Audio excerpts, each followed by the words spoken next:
of the Americas, the top 30 FIA certified GT drivers will compete in the most advanced racing simulator on the planet, with the hopes to advance to the World Final. We're here in Vegas for the final stop of the FIA GT Championships Nations Cup America's Final. And we're about to find out who will be the champion.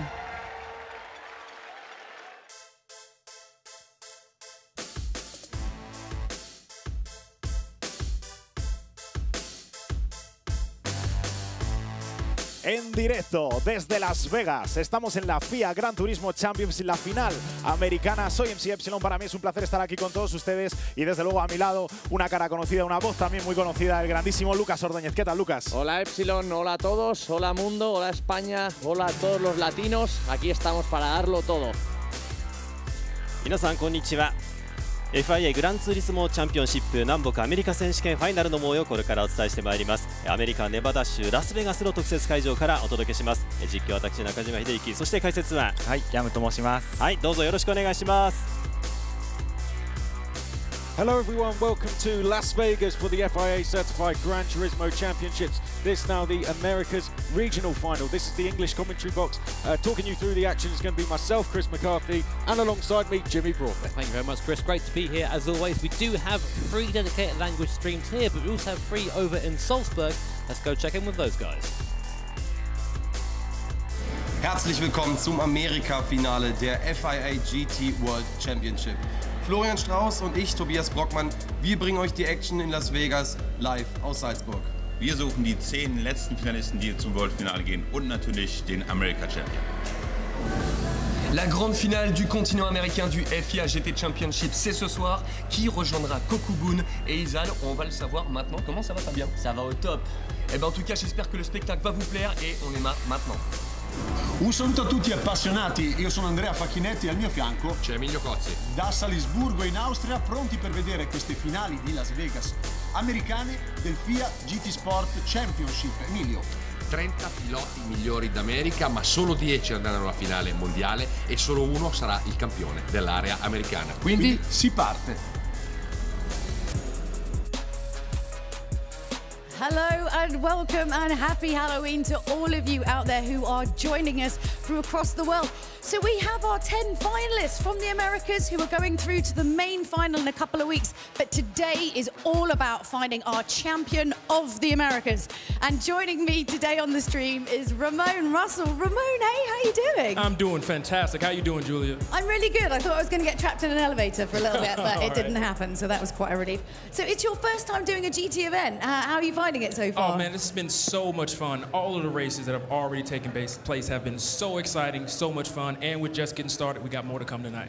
Yeah, there's so much on the card still. So why don't we just break it down a little bit to tell you exactly how this fits into the greater scheme of the GT things. Let's take a look.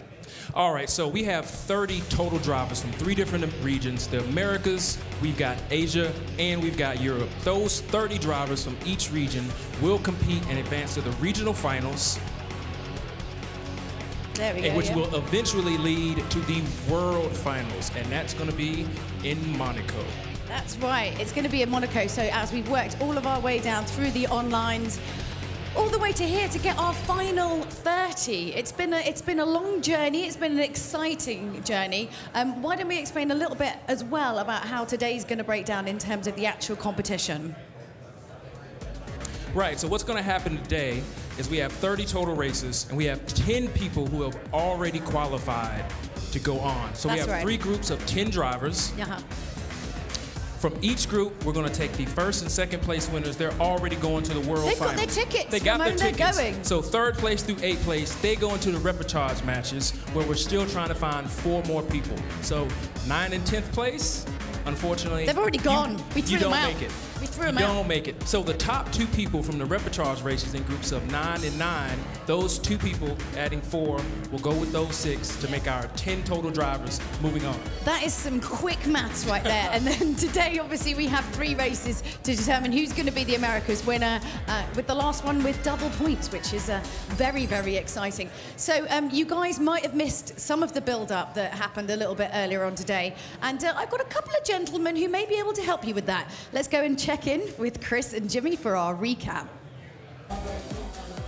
So earlier today we had our block finals, and first up it was Block A for the South Americans. They were going to be on Suzuka circuit in the Group 3 cars, racing a number of 9 laps. They had to use all specs of tyres. Igor Fraga went off pole position.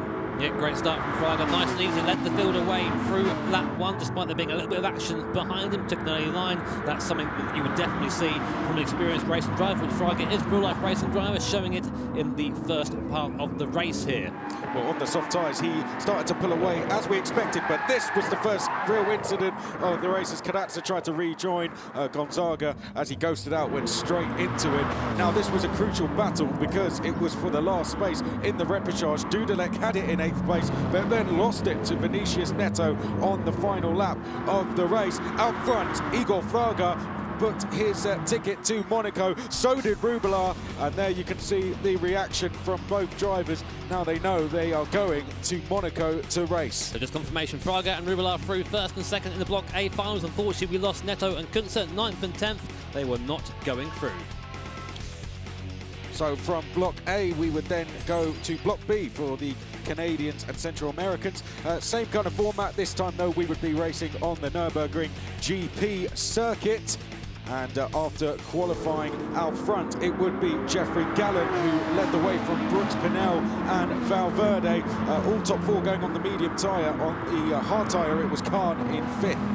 Opting to go for the medium because the soft only last 2 laps around here. Unfortunately, Khan went off the circuit earlier on onto the gravel, lost a lot of time through there, and Gertz made up a position. You can see there Khan looking very frustrated with himself. Here we had a 3-way scrap for second place, with Pinell making a small mistake into chicane, which allowed Valverde and Brooks to get past. That fight would go on all the way to the checkered flag, but it was Gallen who would take the Block B final victory. And it was very close for second place. Gallen celebrated and then looked up to see who would be joining him in Monaco, and it would be Brooks, who just pipped Valverde to the line by half a second. And wait for it, there's the big sigh of relief that came from Brooks, and a small laugh after as well, knowing he was going to Monaco. Trying to take that in must be a big thing for these guys. So Gallen and Brooks were through. Gorski and Santolino were unfortunately out. But then we went all the way to Dragon Trail for the Block C finals. Here you can see the circuit on your screen right now. 12 laps around here with 14 times tyre wear. Of course, the soft tyre only good for 3 laps, so had to use it sparingly to make sure you got the best performance. McCann, Gomez and Millen all opting to start on the medium tyre. And early races, it was Gomez who took the initiative, went up the inside chicane and led for the first half of the race. Yeah, McCabe dropped to second, and third we have former GT Academy Nick McMillan, who was bidding to take the victory at this stage, with Gomez and McCabe going head-to-head. McMillan almost took a look up the inside into the chicane, but backed out of it in the end. And brave driving from Gomez there as he reacted to the fact that he had just taken the lead through the chicane. That was Anthony Felix making a very bold move on McCain, but he would let him back through on the exit. You see there McMillan, he was just keeping an eye out for Gomez there on the right-hand side of your picture. He led pretty much the entire race, made one mistake coming out of the pit lane, and he went from qualifying going to Monaco, having to go to the repechage race. A bad race from him. We also had a photo finish right at the end between McCabe and McMillan. It didn't matter too much though, because both of them qualified. You can see there a big sigh of relief from McCabe and a big smile there from McMillan.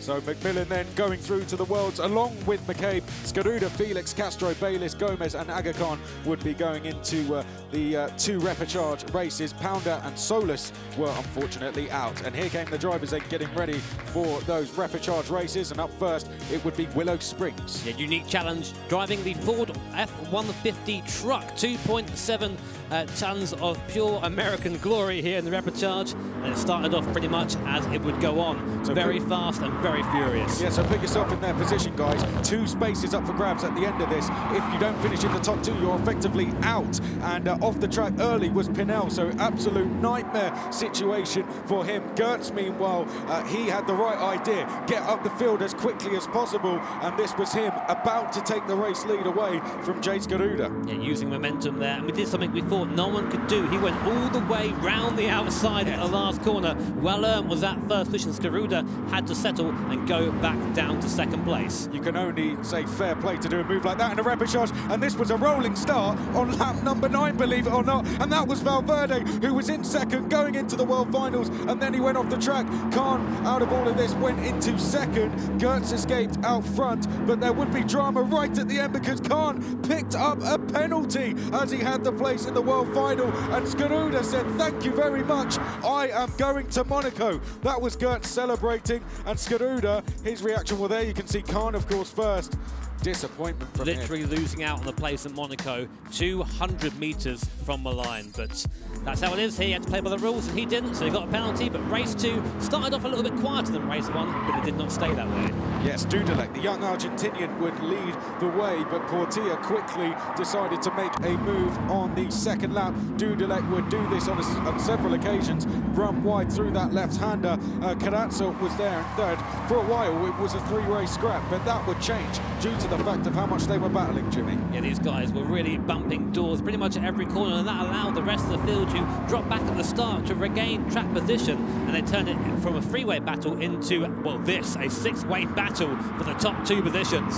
Yeah, Bayliss at this point had just booked himself a place to the world final. Carrazzo, meanwhile, had lost out on a seat on the flight to Monaco. So Portilla and Dudelek then it was, as Carrazzo then made a move on Dudelek, who once again would get run wide at the very same corner. Gomez would lose out big time here as Dudelek came back onto the circuit. Gomez was in the wrong place, wrong time, and he was off into the gravel. He was indeed, and that was a goodbye for him. But as Portilla and Carrazzo came across to take our 2 final places in the World Finals at Monaco, and just look what it meant for our drivers. You see there, Carrazzo very happy, but Portilla, how about this for a reaction? That is a man who was very happy to get through to the finals, Chris. And you can't blame him, can you? It means a huge amount to these guys. That's what they've came here for. They want to go to the world final, and Portilla was one of 10 who have. Fraga, Rubelar, Gallen, Brooks, McKay, McMillan, Gertz, Skaruda, Portilla, Carrazzo, your top 10, and the 10 who will pass out in the America Regional Final. But now we will go back to Julia for some reactions. So, you know, much like in Madrid a couple of weeks ago, the repechage races ended up being the most exciting. I mean, look at Jay Skaruda there. Like, literally, he only got in just because, you know, the driver in front got a penalty and then just snatched the ticket to the plane to the final. Yeah, those races were so much fun and interesting because they were in lifted pickup trucks.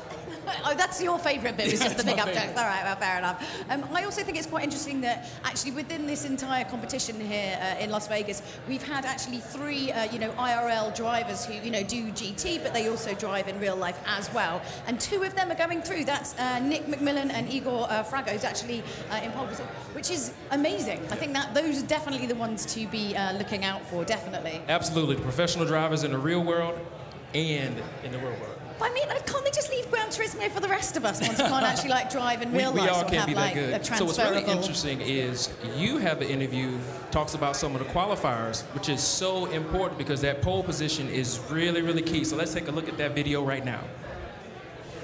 Hey, Igor, how are you doing? I'm really good, thank you. Yeah, how do you feel now? You must feel pretty good. Yes, it is. I mean, I had a really good lap on the qualifying. I think everything went pretty well, and it was like a surprise for me that my first lap was actually the best lap. Don't be surprised, it's fine. So, okay, of course, you know, you are now in pole position. How's that going to change your strategy going into the finals? I think will be a little bit easier. I know that there will be a lot of good competitors. It's the top 10 of America, you know. So I will be just trying to use my advantage as much as I can. How confident are you at your competition? Do you think it's gonna be easy? No, of course not. But I think I always try to do my best and focus what I have to do, and just this keeps me a little bit calm. Who's your, I know they're all sitting around us, but who's your biggest competition? Just whisper it to me. I mean, I have a couple of them. I think Nico for sure, Portilla, Fabian, Lloyd's, you know, Gumbo. All of them? Yeah, all of them. I think all of them have a little of chance to win, so I cannot like close my eyes. Well, I mean, I wouldn't recommend that when driving anyway, but thank you so much. Congratulations, Igor, and good luck in the final. Thank you so much. Thank you so much. Thank you. All right, so we are back. So let's pick out who our favorite drivers are in the top 10.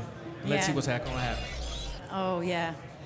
I mean, Igor Fraga, obviously, you know, this is the first time, apparently, he's you know, right at the pole position there. Obviously, that conversation with him, he's one to look out for. Nicholas Rubelar, who's been likened to Lightning, Mikhail Hizal from Germany, who won the European one. Apparently, first time he's been on a plane as well. which is really crazy. I am looking forward to see how McMillan is going to do in these races. He's my favorite for tonight.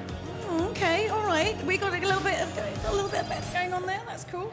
So obviously, this is what we think, which isn't obviously set in stone, and everything can change. But we do want to know what you guys at home are thinking too. So do hit us up on social media using the hashtag FIA GTC and hashtag GT Sport as well, and let us know what you think. Who are your favourites? Who do you think is going to be taking the championship? But now, I think enough of us talking. Let's get this underway and introduce the guys you're here to see. Let's meet the players. So, Jacob Gertz from Canada is at number 10. And at number 9, we have Jay Skaruda. At number 8, Adriano Casazza. Number 7, we have Nick McMillan.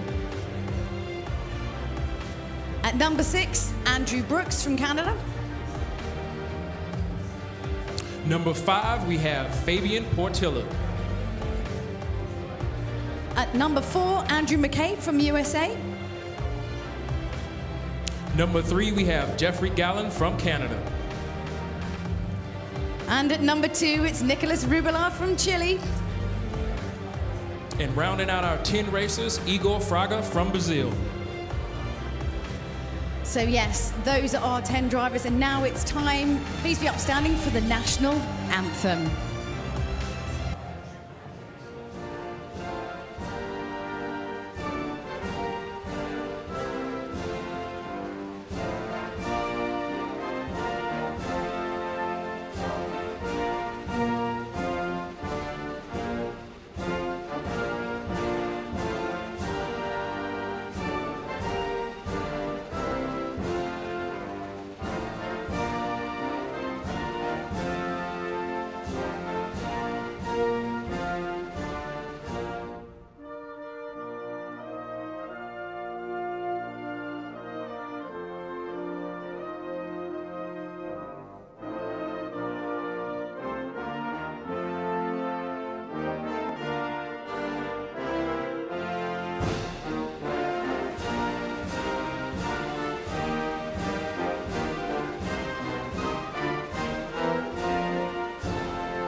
Ladies and gentlemen, this is what it is all about, the FIA Gran Turismo Championships for 2018. Here we go then, and we're off away in racing. Who's going to emerge from the lead in all of this? What a fantastic move, but the race is not over yet. Oh, no, it's over! He has to keep them at bay. Oh, but he's running a bit wide. They're still side by side. This is fantastic driving. Can't ask for much more than that.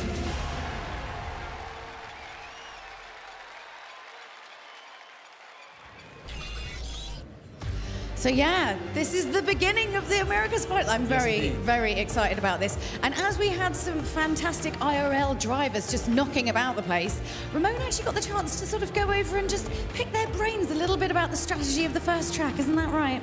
I did. We've got some really good nuggets coming right up. The first track our final 10 drivers will be racing on is Blue Moon Bayside Speedway Infield A. It's the only fictional track they'll be racing on, and here to talk about it is Bernal Valverde, our only Central American contestant. So tell us about this track. Yeah, actually, curiously, this was one of the first ever tracks I tried in GT Sport. It's actually a unique track because it's got a lot of camber changes. the first sector, for example, it offers a left sweep, a very fast corner, and very drastically the camber changes of the track, and you get into the oval section, because this is actually one of the biggest characteristics of this track. You combine an oval with an infield section. You have to be very fast at both parts. Also, tell us about the unique challenge that's going to be presented, because you are using N500 class cars in this race. Yeah, actually, these are street legal cars.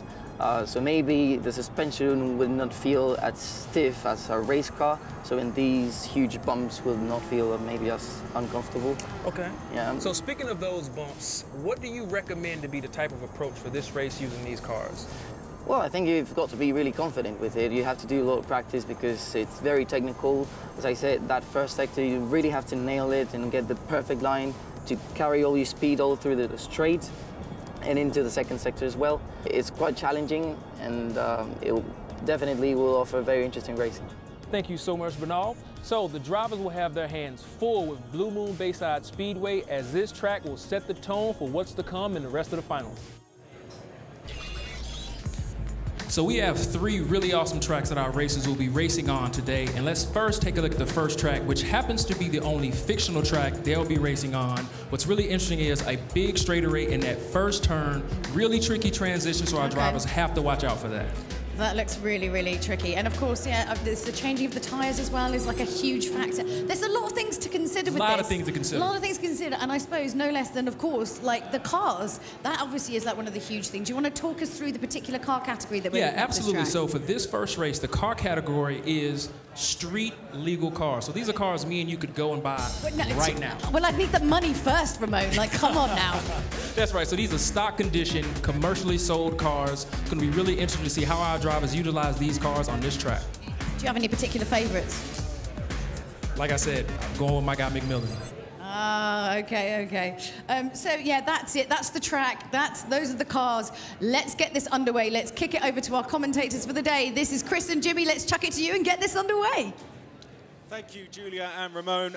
Welcome, everybody, to the live stream here from Las Vegas. It is, of course, the FIA Certified Gran Turismo Championship. It's the Americas Regional Finals. I'm Chris McCarthy. That is Jimmy Broadbent. Jimmy, we know all 30 drivers now that are going to the World Finals, which now we can say is in Monaco, which is fantastic news, very exciting, of course. But we've still got to decide the Americas champion. I'll tell you what, I was very happy to hear we're in Monaco. Good for us commentators, of course, we get to go as well. But yeah, now we've got the best of the Americas region here, and now we're going to find the regional champion. It's kind of weird we're in this position now. It feels like only yesterday we were doing the superstar races. Now here we are, the last regional final. It's ridiculous. It's been a very long journey, hasn't it? Now, there was a spare rig over there earlier, and us two went and actually tried out these cars on this track.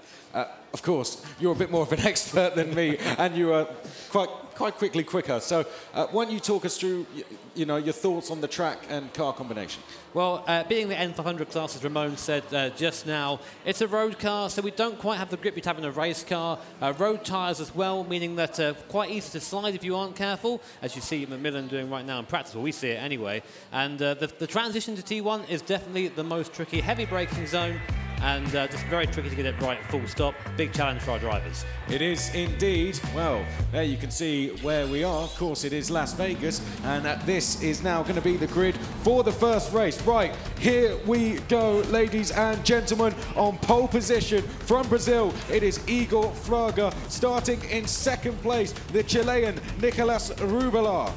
Qualified just at half a second back from Igor Fraga. Third place is Jeffrey Gallan, the #1 ranked driver in this region. Then we have Andrew McCabe, of course, one back at Salzburg in the World Tour. Fabian Portilla from Chile is going to go off 5th place. Andrew Brooks will start from 6th, the Canadian. Then we go back to 7th place. The former GT Academy winner, Nick McMillan, ranked 2nd overall in this region, so definitely one to watch. Adriano Carazza will go off 8th place, the Brazilian. Then we go to Jay Scaruda, of course, just about got through to this World Finals. He is 9th, and 10th place, Jacob Gertz, who of course won one of the Repechage races.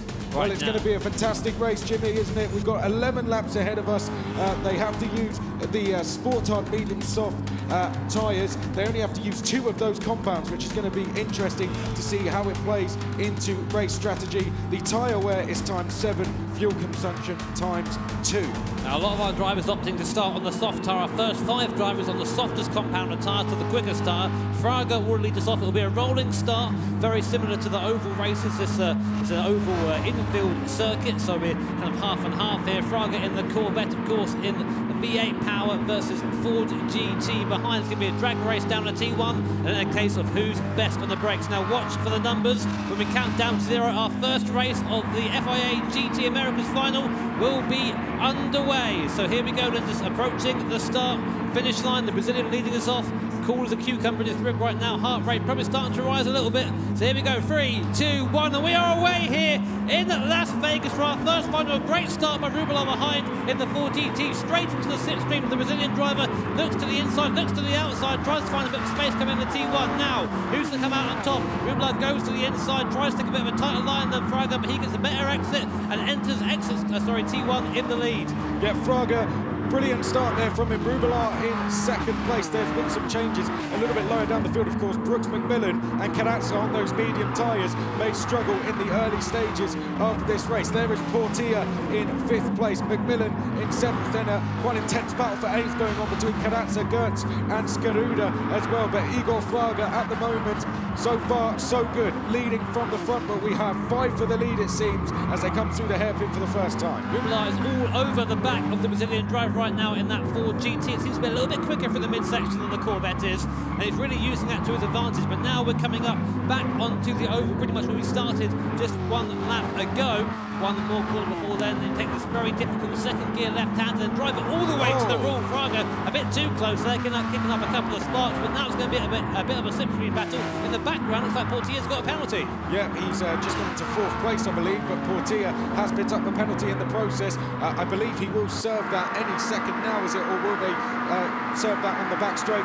Let's continue with it. Nevertheless, Portilla's got that half a second penalty. We're on board with McCabe going into turn 1, and up the road we can see Rubala going up the inside of Fraga. They're going to be side by side on the exit. This for the lead of the race, and Fraga just about holding on to the lead. Just to remind you, this is a point system format. 3 races we have. We have 2 races. The first 2 will be at the same points format, and then we'll go double points for the last race. So right now Padilla having to serve his penalty, so he'll drop a place or 2 from there, goes down to the 5th position, I think overtaken by McCabe. But now Rubala looking to the outside of the hairpin. That isn't really going to work unless he tries to cut back, which he does. Puts a nose on the Corvette, but isn't quite close enough to get the move done. Very tricky round there. You have to make your intentions known very early. Rubala goes for a bit of a dive there, but Fraga just about keeps him off. See Gallen in the background in the Impreza trying to keep up with these guys. Great to see that we have a Corvette, a 4TT, and then Impreza squabbling to 1st position right now, Chris. Are there any cars that you particularly are looking out for down the field? What car would you think, if you had the choice, would you have gone for? I don't know, but I'm a great fan of the car that Portilla is driving. The Cobra, really fast in a straight line. You see it in a straight pull away from the cars behind them, standing still, but struggles a bit in the corner on account of the fact that it is pretty much 50 years old. Now we have to talk about, of course, tyre strategy. We'll come back to that because McCabe's trying to go round the outside of Portilla, who has served his penalty, and McCabe goes into 4th place. Brilliant move. It looks like Portilla was alongside because of the straight line speed of the Cobra, came to the braking zone, absolutely no competition for the Amuser S2000, and McCabe goes back up into 4th. Meanwhile, at the head of the field, it's still Fraga and Rubala leading away from the rest of the pack. If anything, I think the top 2 are starting to slightly break away from the guys behind, but we've still got a long way to go and pit stops to come yet, Chris. Exactly, and when are we going to see those first pit stops, do you think? These guys on the soft tyres, of course, when do you think they'll be coming in first? We'll have to see on that. I just saw Gallen go wide in the background, sorry, my attention was slightly put to that, but I think we'll probably see McCabe there having to defend from Portilla through the midsection. Now bear in mind that Cobra, watch the grunt now as he come out of his left-hander. It's all over the back of the S2000 already, and we haven't even got through the last corner. We're now on board with Portilla in this Cobra. You can see the big wooden steering wheel of yesteryear. Great to see that on track. I did have a little speed comparison there, but it's just popped off for a second. But now see how quick this Cobra is in a straight line. Gallen and McCabe have absolutely nothing in comparison to this Cobra. Look at it go. Proper American muscle right there. Splits the two of them. Tries to go to the inside coming up to T1. Isn't going to quite have the legs for Gallen, but you see what I mean, Chris? That thing is fast in a straight line. It is, and you think he's going to try for third place. Gallen, under the pressure, has run wide, and Portilla helps himself to third place. Fantastic driving that from the Chilean. So Portilla up to third. McCabe is now fourth. Bad start to this lap for Gallen. He's down to fifth place. Now, of course, all these guys squabbling is letting the front two drivers get away. These guys need to think a little bit and try and work together to get back up to the head of the field. These guys can fight over third all they want, but that is not going to get them the lead. So we just temporarily lost our picture, guys. Please bear with us. And there is McCabe. I think he's still hot in action right now. Of course, one of the things, Chris, about the M500 class is that these guys are all essentially in very different characteristic cars. Of course, some guys like Portilla in the AC Cobra, for example, very, very quick in a straight line. Then you have some guys in things like S2000s and Imprezas. I mean, they are worlds apart, but they've been balanced to race together. It always gives us great racing. I mean, two or more types of tyres we have to use as well. Do you go for the two, or do you go for the more? You definitely go for the two. I think probably what we'll be seeing is the drivers who started on the soft will try and make them go as long as possible and then pop onto the medium tyre just as the soft starts to go off and take the medium to the end. You'll notice that none of them picked the hard tyre at the start because, I mean, whilst it lasts for a long time... Why use it? Yeah, why use it? It's just not that fast. And these guys... this is the distilled talent now of the Americas region. You can't have not fast. The strategy has to be on point in every race. Well, it's worth noting that this will actually set the grid for race number 2 as well. So these events work in a kind of knock-on effect. Wherever you finish in race 1, you start race 2, and wherever you finish race 2, you start in the final. As where Nick McMillan there, of course, very experienced driver, former GT Academy winner as well. He is, of course, and good to have him back here as well. He was saying in our little interview of him before we had these races that he's just looking to try and help promote this as a new type of motorsport. And that is very much the vision of Gran Turismo Sport, to bring motor racing into the virtual world and make it more accessible to people who maybe don't have the budget, maybe don't have the opportunities to move into real-life racing, like myself, for example, and actually get out there and still have that same feeling of a great battle with another driver. That's what it's all about. It is indeed, and there we can see Cadazza, of course, just snuck through in the repechage race, and even with a regional final at stake, they just look so calm, don't they? I mean, I was on the rig earlier having a lot of pressure because there was about 3 people watching me, let alone the crowd we have here. Now, I think we might be going for a race restart. Certainly, I could see a little bit of activity going on down the area where the rigs are, so it's possible this could be a race restart. So why don't we talk a little bit more about some of the drivers? We actually, myself and Jimmy, actually sat down with all the drivers and talked a little bit more to get to know them a little bit better. So we'll start with Igor Fraga, 20 years old. He races in the USF 2000 series as well, which is a single-seater championship which runs here in the States. He finished 4th in that championship this year with 4 podiums.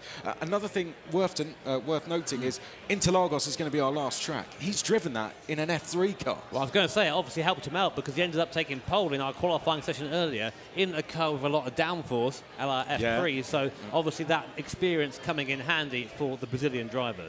Let's go to Rubilar next. He's 21 years old. He's been using a wheel since 2015. Now, of course, we've had some pad players here this weekend trying to make the transition to the wheel. How difficult is it? It's a completely different set of skills. You're used to using just your thumbs for gamepad, but then when you come to using a wheel, you're using hand-eye coordination. You've got to get the legs moving as well. It can be a bit of a shock to the system, but I think ultimately, especially if you're trying to emulate real-life racing, which of course, that's what we aim for here, really, the wheel is the way to go. But that doesn't mean that you can't be fast on the gamepad. We've seen a lot of our finalists, people from World Tours as well, all qualified in the gamepad, so you can be just as fast without a wheel. Well, let's go to Jeffrey Gallard next. He's 23 years old from Ottawa. Now, he won a GT Planet event, didn't he? Of course, the GT Planet guys are here with us this week, and he won a big event with them. So he said he's here to win. He wants to win another Gran Turismo event, perhaps this one a little bit bigger, which will take him, of course, he's already into the World Finals, but he is planning to go on to win that as well. Yeah, I mean, plan to win. Everyone says they plan to win, don't they? But of course, I mean, he's very, very confident. I mean, when he goes to the World Finals, there's going to be 29 other drivers to have a word with him for that as well. So I'm not sure if it's going to be as simple as that. But we've seen him out there, immense talent, of course, and well, everyone here is immensely talented. But you do get some stands out. I think that maybe Gallen might be one of them. Let's talk about Andrew McCabe next. 21 years old from Washington. Now, he won the manufacturers event at Salzburg at the World Tour. You were at that event. Just tell us how impressed you were with Andrew there. Well, really, he was quite anonymous that weekend, and suddenly he just came alive in the last race. He teamed up with TRL Lightning, and what a team they were. That is, yeah. Absolutely fantastic. And you see him on the podium there, kind of feeling a little bit confused. He didn't quite know how he got there, but in reality, it was through an absolutely storming drive. And of course, we saw something similar earlier on today in the qualifying races, where he just had this absolute masterstroke with strategy and pretty much jumped the whole field on the undercut. So while we're getting things set up back here for our first race in Vegas, we're just going to recap what happened back at the European Regional Final in Madrid.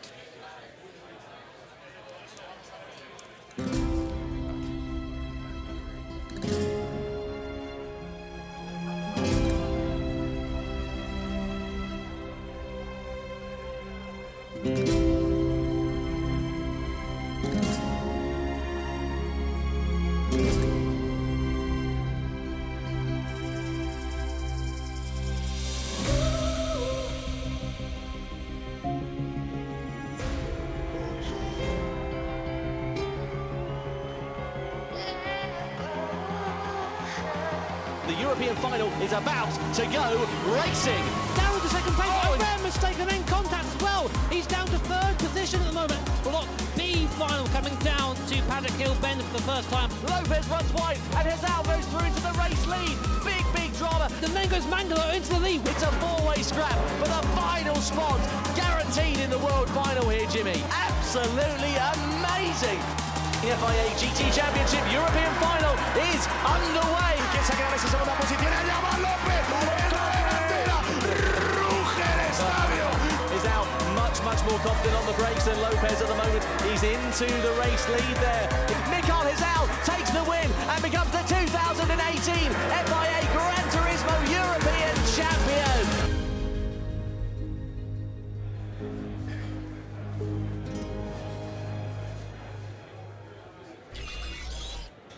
In 2003, Gran Turismo came to the SEMA-Show for the Gran Turismo Awards. We're searching for the best modified vehicles. 5 industry expert judges choose cars in 5 different classes, with Kazunori himself choosing best of show. That car will be modeled and put into Gran Turismo as a playable, drivable vehicle. So, let's see the video of what are this year's winners in each category.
And the GT award for Best in Show is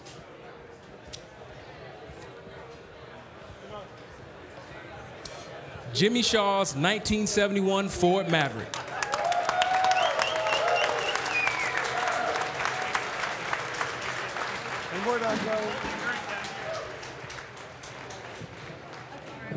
And presented the award is Yamayuchi-san.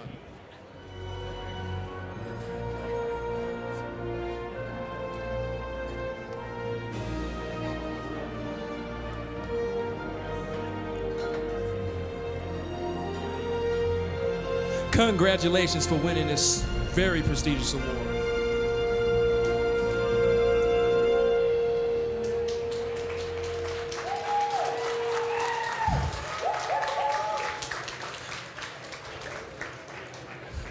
And so we are back, so let's toss it to Julia. That was a sexy, sexy looking car there. But let's not, congratulations obviously to everyone who entered that, and of course congratulations to the winner. But let's get this underway. Let's chuck it over to Chris and Jimmy. Let's kick off the race. Well, let's try again, shall we, Jimmy? We are getting ready to go for race 1 here at the FIA Certified Gran Turismo Championships. It's the Americas Regional Final. We're going to have 3 races as ever. The final race will be double points. We're getting ready here for race 1. I tell you what did you make of that that SEMA trophy? That was all right, wasn't it? This is a bit like my sim rig at home, actually. Well, before we get into the race, let's look at the driver who's going to be starting on pole position. It is the Brazilian Igor Fraga. Did a time of 1:16.424. It's worth noting they did qualifying on the Interlagos circuit in the cars that they will be racing in for that final race. Igor Fraga, 20 years old, races in the USF 2000 Championship, finished 4th in that this year with 4 podiums, and he's driven that Interlagos circuit in a Brazilian F3 car. A little bit of an unfair advantage if you ask me, but that's how you do it. And here he is leading the first, our first South American block race, first race of the day actually. Led from the front and was essentially just dominant. No one touched him at all during the race, and that's pretty much what you want when you're leading. Just go from lights to flag, and that's it. Yeah, he was hardly seen in our footage, but in this highlights reel, we can just see Igor Fraga with absolutely no one around him. To drive like that in a race, you know, where there's so much at stake, and to just book himself a place in the World Finals in the manner he did has definitely made him one of the favourites going into this. Not only for this, but I think Monaco as well. I know that's a long way away. Igor Fraga then coming down towards 130R. This was lap number 6, and he was almost 6 seconds clear at this stage. And of course, if you talk to the guy, humble as anything. Yeah. No, absolutely zero ego to this guy, which you don't usually associate with racing drivers, but absolutely lovely chap and has the skill to back it up as well. And you know he's a real racing driver because the first thing he did was give us a business card. Yeah, give us a business card. This is who I am. Look at me. Sponsor me, please. Please, yeah, give me money. He knows exactly what he's doing, doesn't he? Yeah. Well, this was, I believe, a little bit of footage from qualifying. Talk us through the cars, Jimmy. Yeah, the X2014, very high downforce machines, and actually setting his, he said, his best time on his first lap out, 1:16.4. And of course, having the downforce round here really helps the corners like turn 6, a very fast uphill right-hander. And the car is essentially just glued to the track with the air running over the car and pushed down by the fins. Of course, this thing looked very powerful as well. About 185 miles per hour on the straight, so blink and you'll miss it.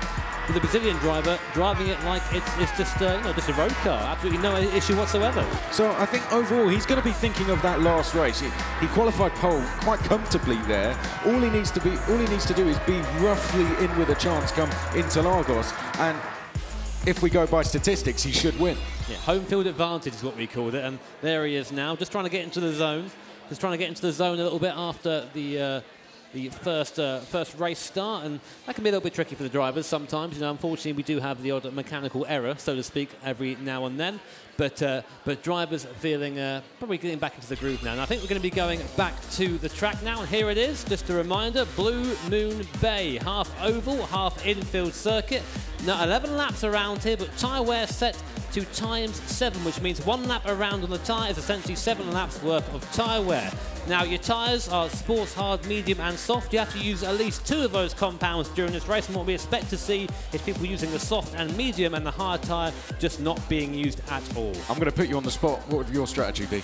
Oh, I think I'll probably go with medium and then soft. Try and go for a flying finish, so to speak. Around here, very hard to overtake if you haven't got a fast car in a straight line.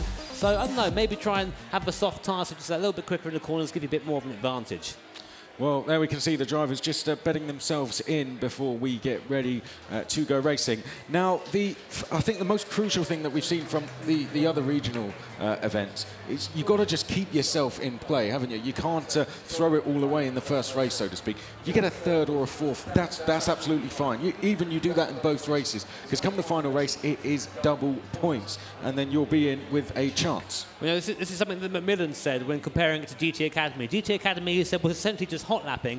This is racing and racecraft. You have to know what you're doing there. Otherwise, you can't just rely on pure pace. You've got to have racecraft too. So now I think we're just about ready to start our first race here at the Blue Moon Raceway, the FIA GT Championship America's Final. Well, it's the city where people like to take a chance, and we've got 10 drivers ready to go racing to battle it out for the regional final. There is our pole sitter, Igor Fraga, starting in second place, the Chilean Nicolas Rubelar.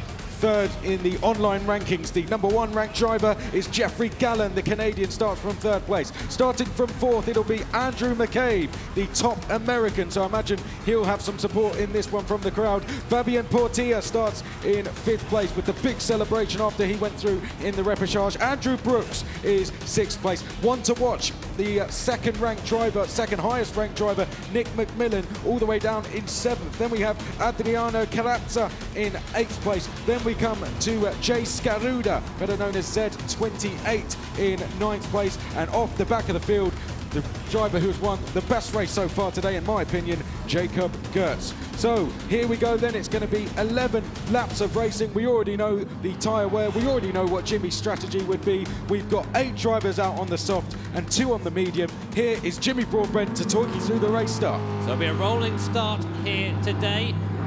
From a set speed, Fraga will lead the way in that Corvette C7, and behind him, Rubelar in the 2005 Ford GT, with Gallen, the Canadian, in the Subaru WRX. Now, this being the N500 class, all these cars have different strengths and different weaknesses. Some are fast in a straight line, some are fast in the tight and twisty bits, and this track has both, so everyone's going to have a chance to be competitive here today. Watch out for Mattia in the Shelby Cobra, down in fifth position, very, very quick in a straight line. He'll be looking to make up places off the start line. Just waiting for our countdown now, and our first race of the FIA GT Championship here for the Americas Final will be go.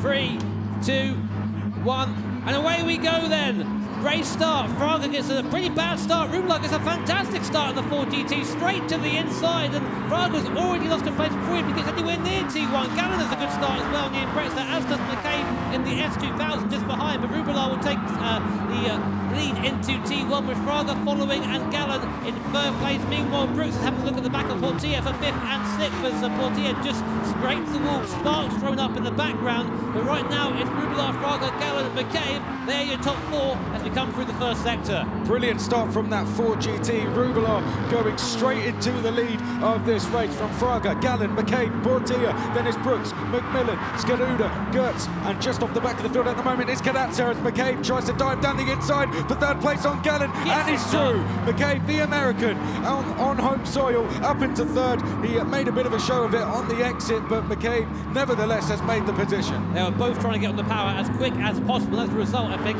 McCabe was a little bit of traction at the rear, but it looked good, and that's all that matters, of course, here in Vegas. So Rubelar now, he's leading the way round through the first time onto the oval now. Now this is where the cars with a bit of power are going to come back into play. Rubelar is in a 2006 Ford GT, which we all know is a very quick car in its own right, but McCabe in the Amuse S2000, lots of downforce in that car, not very quick in the straight line. Look, it's fallen off the back of his guys already, and allow Gallen and Portilla and faster cars in the straight line to come back into play coming into T1. So here we go, Rubelar leading them in towards turn number 1. This is the start of lap 2 of 11. Fraga there in second, McCabe running a little bit wide on the exit of turn 1, but he is still there in third place. We've got a battle going on for fourth. Portilla, once again, the one to watch once we hit the straights. See him got on board then with Rubelar in the bottom left-hand corner. He looks looks like he's going for a Sunday drive. Absolutely zero effort going in right there.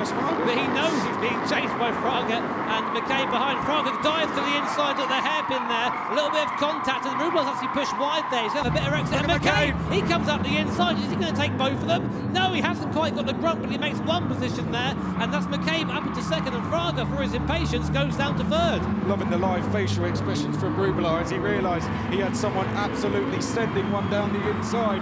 But McCabe in second place, Fraga in third, Gallen in fourth, Portilla in fifth place. Rounding out the lead group is Brooks in sixth place. Then we have the first of the medium tyre runners, McMillan. Look at the battle for second place, as Jimmy's just pointing out. Here comes Fraga down in towards turn number one. He's going to go down the inside of McCabe. Don't forget, Fraga starting from pole position. He won't want to finish anywhere lower, and he is now back into second place. One down, one to go. Look at Portier in the background. He's come to fourth place on the straight line, then goes to T1, realises he's driving a 50-year-old car and pretty much goes into the barriers there, bless him. But Rublev keeps ahead. The thing is, you saw there in action the different strengths and weaknesses of these cars. That S2000 very slow in a straight line. Fraga was able to drive past him, but now McCabe's going to be all over the back of that Corvette like a bad rash, to quote Mr. Tom Brooks. And we've got one of the best overtaking spots just coming up around this left-hander. It's the right-hand hairpin bit. Fraga got a very good run through there. Oh, I spoke too soon. He's a little bit wide mid-corner, but that should give him a good exit. This is getting very close out front between Rublev, Fraga and McCabe. Just 7/10, 6/10 make that between them. To the bottom left of your picture, you can see McCabe, of course, a World Tour event winner. And let's see him as he now comes onto the start-finish straight. Now, of course, we need to think about tyres as well, Chris. They're all on the soft tyre right now. How long are they going to be able to make that last? My guess is either end of lap 4, end of lap 5. They'll be in for the medium tyre soft runners, and vice versa for the guys on the mediums. Now, Fraga is right in the slipstream with Rublev coming down T1. Very difficult to overtake here. It's a difficult corner to get right. Cambers off, and you have to, it comes round on you, so hard to break in a straight line, and that's where the S2000 comes in, all that downforce. Look at that big wing and a diffuser on the back of that. All that helping the car stick to the ground in the high-speed corners. Well, you were speaking about strategy there. McCabe, to get into the World Finals, pulled off the absolute perfect strategy in his World Final, pulled off the undercut. So McCabe, let's watch out for what strategy he does. I'm very interested in particular to see when he comes in. But Fraga has got the run, going down to the hairpin. He's close enough to make a lunge on Rublev. Rublev comes across to defend. McCabe still there in third, so nose to tail the top three as we go through the hairpin. Portilla, well, he's in a good position for when he gets to put the pedal down on that thing. Oh, and a lunge from Fraga. A lunge from Fraga on Rublev, and he's into the lead. Now, the person in the fantastic place right now is Portilla. He is in that intensely fast Cobra. Watch him in a straight line. He's going to sit with the 3 cars in front of him, and lots of American V8 power. There's Gallen in the background, he's fallen to the back a little bit, but here is Portilla again. He'll get past McCabe nice and easy, goes to the outside. McCabe looks like he's standing still compared to the might of the 427 Cobra. Goes around the outside now, and nice and easy up into third place. Has to pull to the fence in the inside there. Fraga under attack from Rublev, and Rublev goes on the inside. Portilla tries to follow through. I think he might manage this. Here we go then. Rublev second, and Portilla on the inside of the Cobra, still keeping it there. Look, he's still hanging there at the car. Too wide coming into the right-hander, and Portilla dives to the inside. Here they've made contact there. Portilla, oh, and Rubelev's off. Rublev off onto the grass, and Portilla there's not done himself any favours. He is down to third place. Too optimistic. I think a little bit too optimistic there. He made up some positions, got a bit confident, and then just sent one up the inside. The stewards would like to look at that. Fraga now having to defend from McCabe. McCabe tries to run it round the outside with that S2000. Has the traction, but I think Fraga's going to have the line. And again, look at the background. Portilla's there. McCabe actually got sideways out of the hairpin there and lost out to Portilla. Now, we can't be too far away from pit stops now, Chris. These guys are really burning the rear tyres, especially for these hairpins. Lots of sliding on exit. All it's going to do is warm up the rear tyres and wear them quicker. So will anyone come in on this lap? Surely at least one of these lead 4 is going to dive into pit lane. It's just coming up now as we come around the final corner. Fraga looks like he's never in. Yep, so Fraga is into the pit lane. Portilla will inherit the lead. Rublev has come into the pits as well. So is Gallen, so is Brooks. So it's a very busy pit lane. Portilla now has a chance though on soft tyres with a bit of a lead. If he can put in a really good lap here, he could come out in in a good lead after pit stops. Now, I think what's going to happen here, Chris, is what McCabe did in the last race. All these guys who are pitted in, they're going to have the undercut, and they're probably going to end up coming out ahead of these guys if Portier and McCabe don't put in the laps of their lives. Now, McCabe is in a bit of a tricky position right now. He's stuck behind this 50-year-old Cobra coming from the midsection in a car that vastly outperforms it in terms of handling.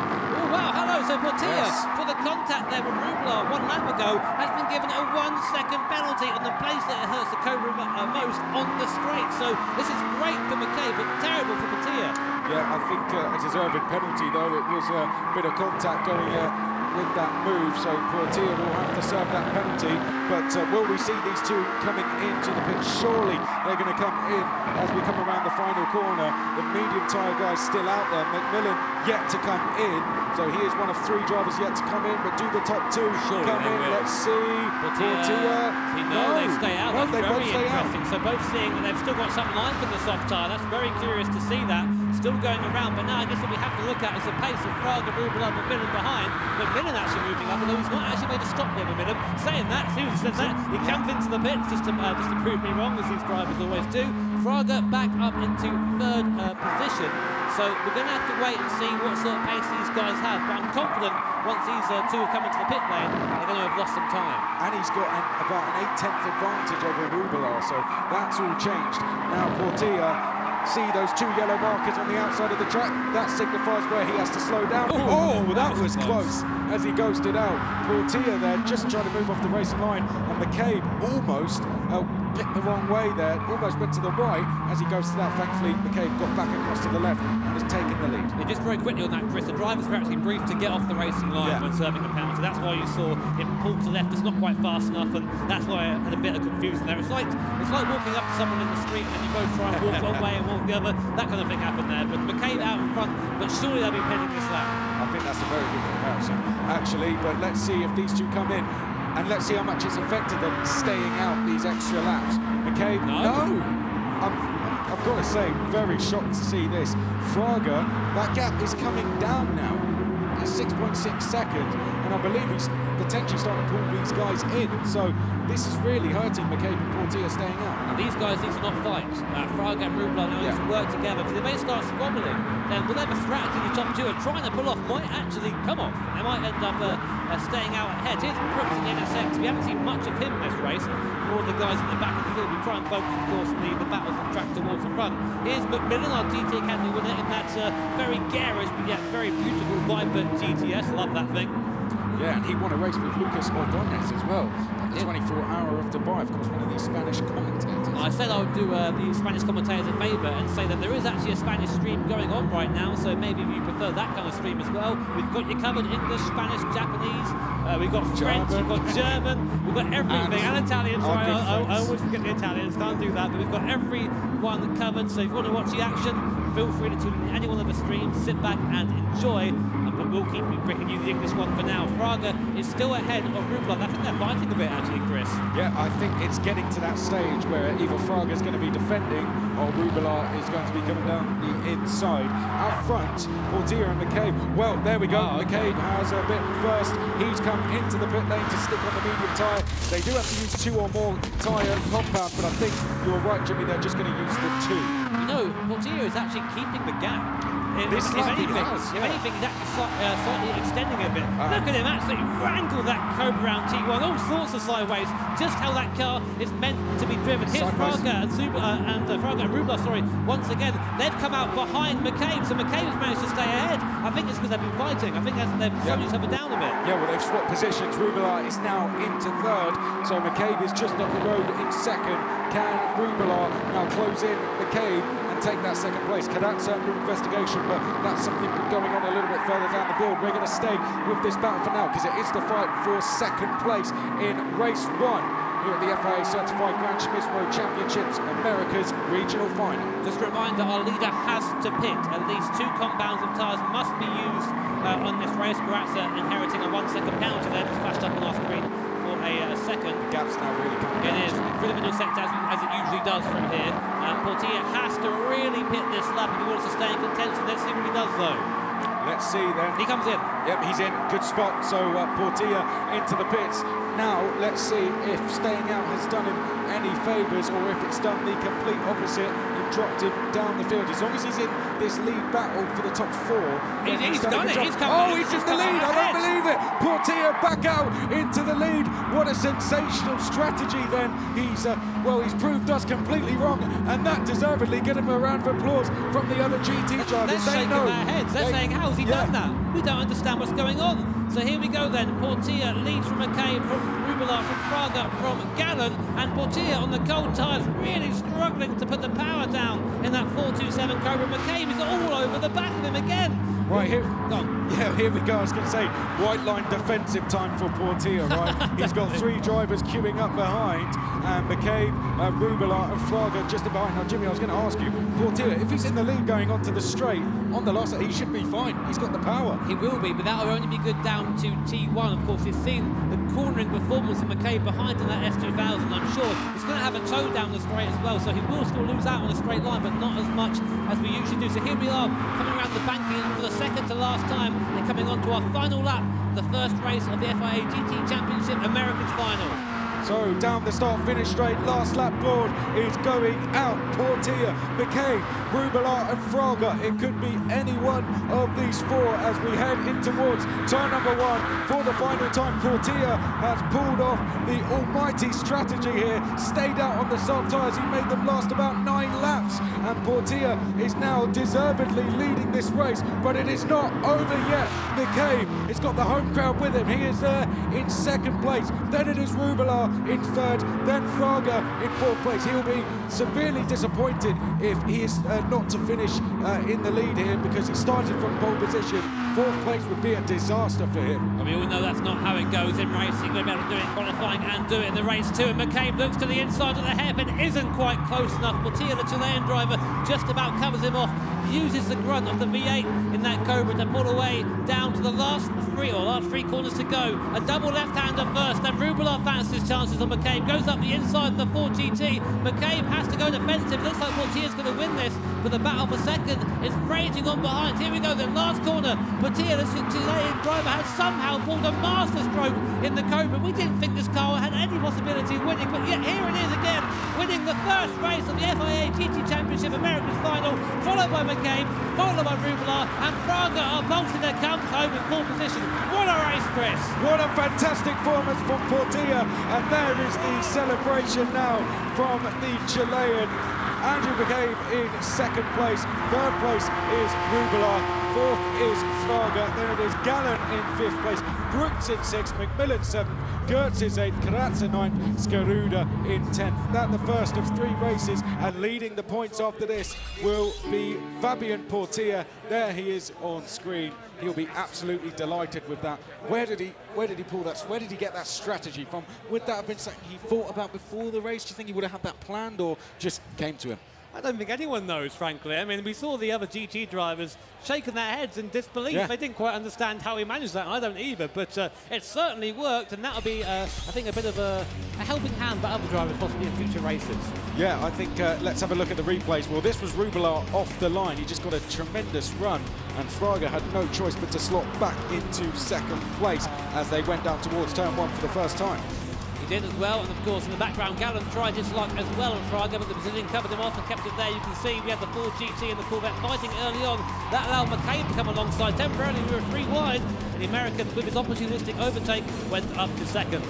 So Rubelar was still leading at this stage, with McCabe now into 2nd place. Fraga was 3rd. Of course, all the leaders were on that soft tyre, so we were waiting for the first pit stop to be made.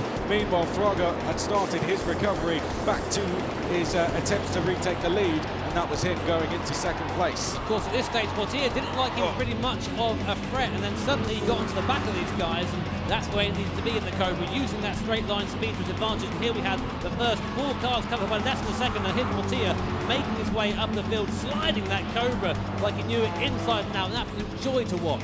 Yeah, 2 by 2 they came then, and this was the instant Portilla. A huge lunge down the inside of Rubelar, which sent him onto the grass. Portilla would later pick up a penalty for that, but it more importantly gave Fraga the lead, who almost threw it away on the exit of the next corner, with McCabe drawing along to the outside as they went down to the hairpin in what was becoming a thrilling contest. It's always great to have these kind of races in the end 500 class. Some people don't like this class of racing. I think it's fantastic. Different strengths and weaknesses showed off, and we saw that. There was our big drama for Tia getting that 1 second penalty. Didn't phase him in the end, though, did it, Chris? Served the penalty, got overtaken, went, okay, how can I come back from this? And then with Glass, with a late pit stop, using the strategy no one else went for, and somehow it came good. He came out ahead of everybody else, despite pitting later.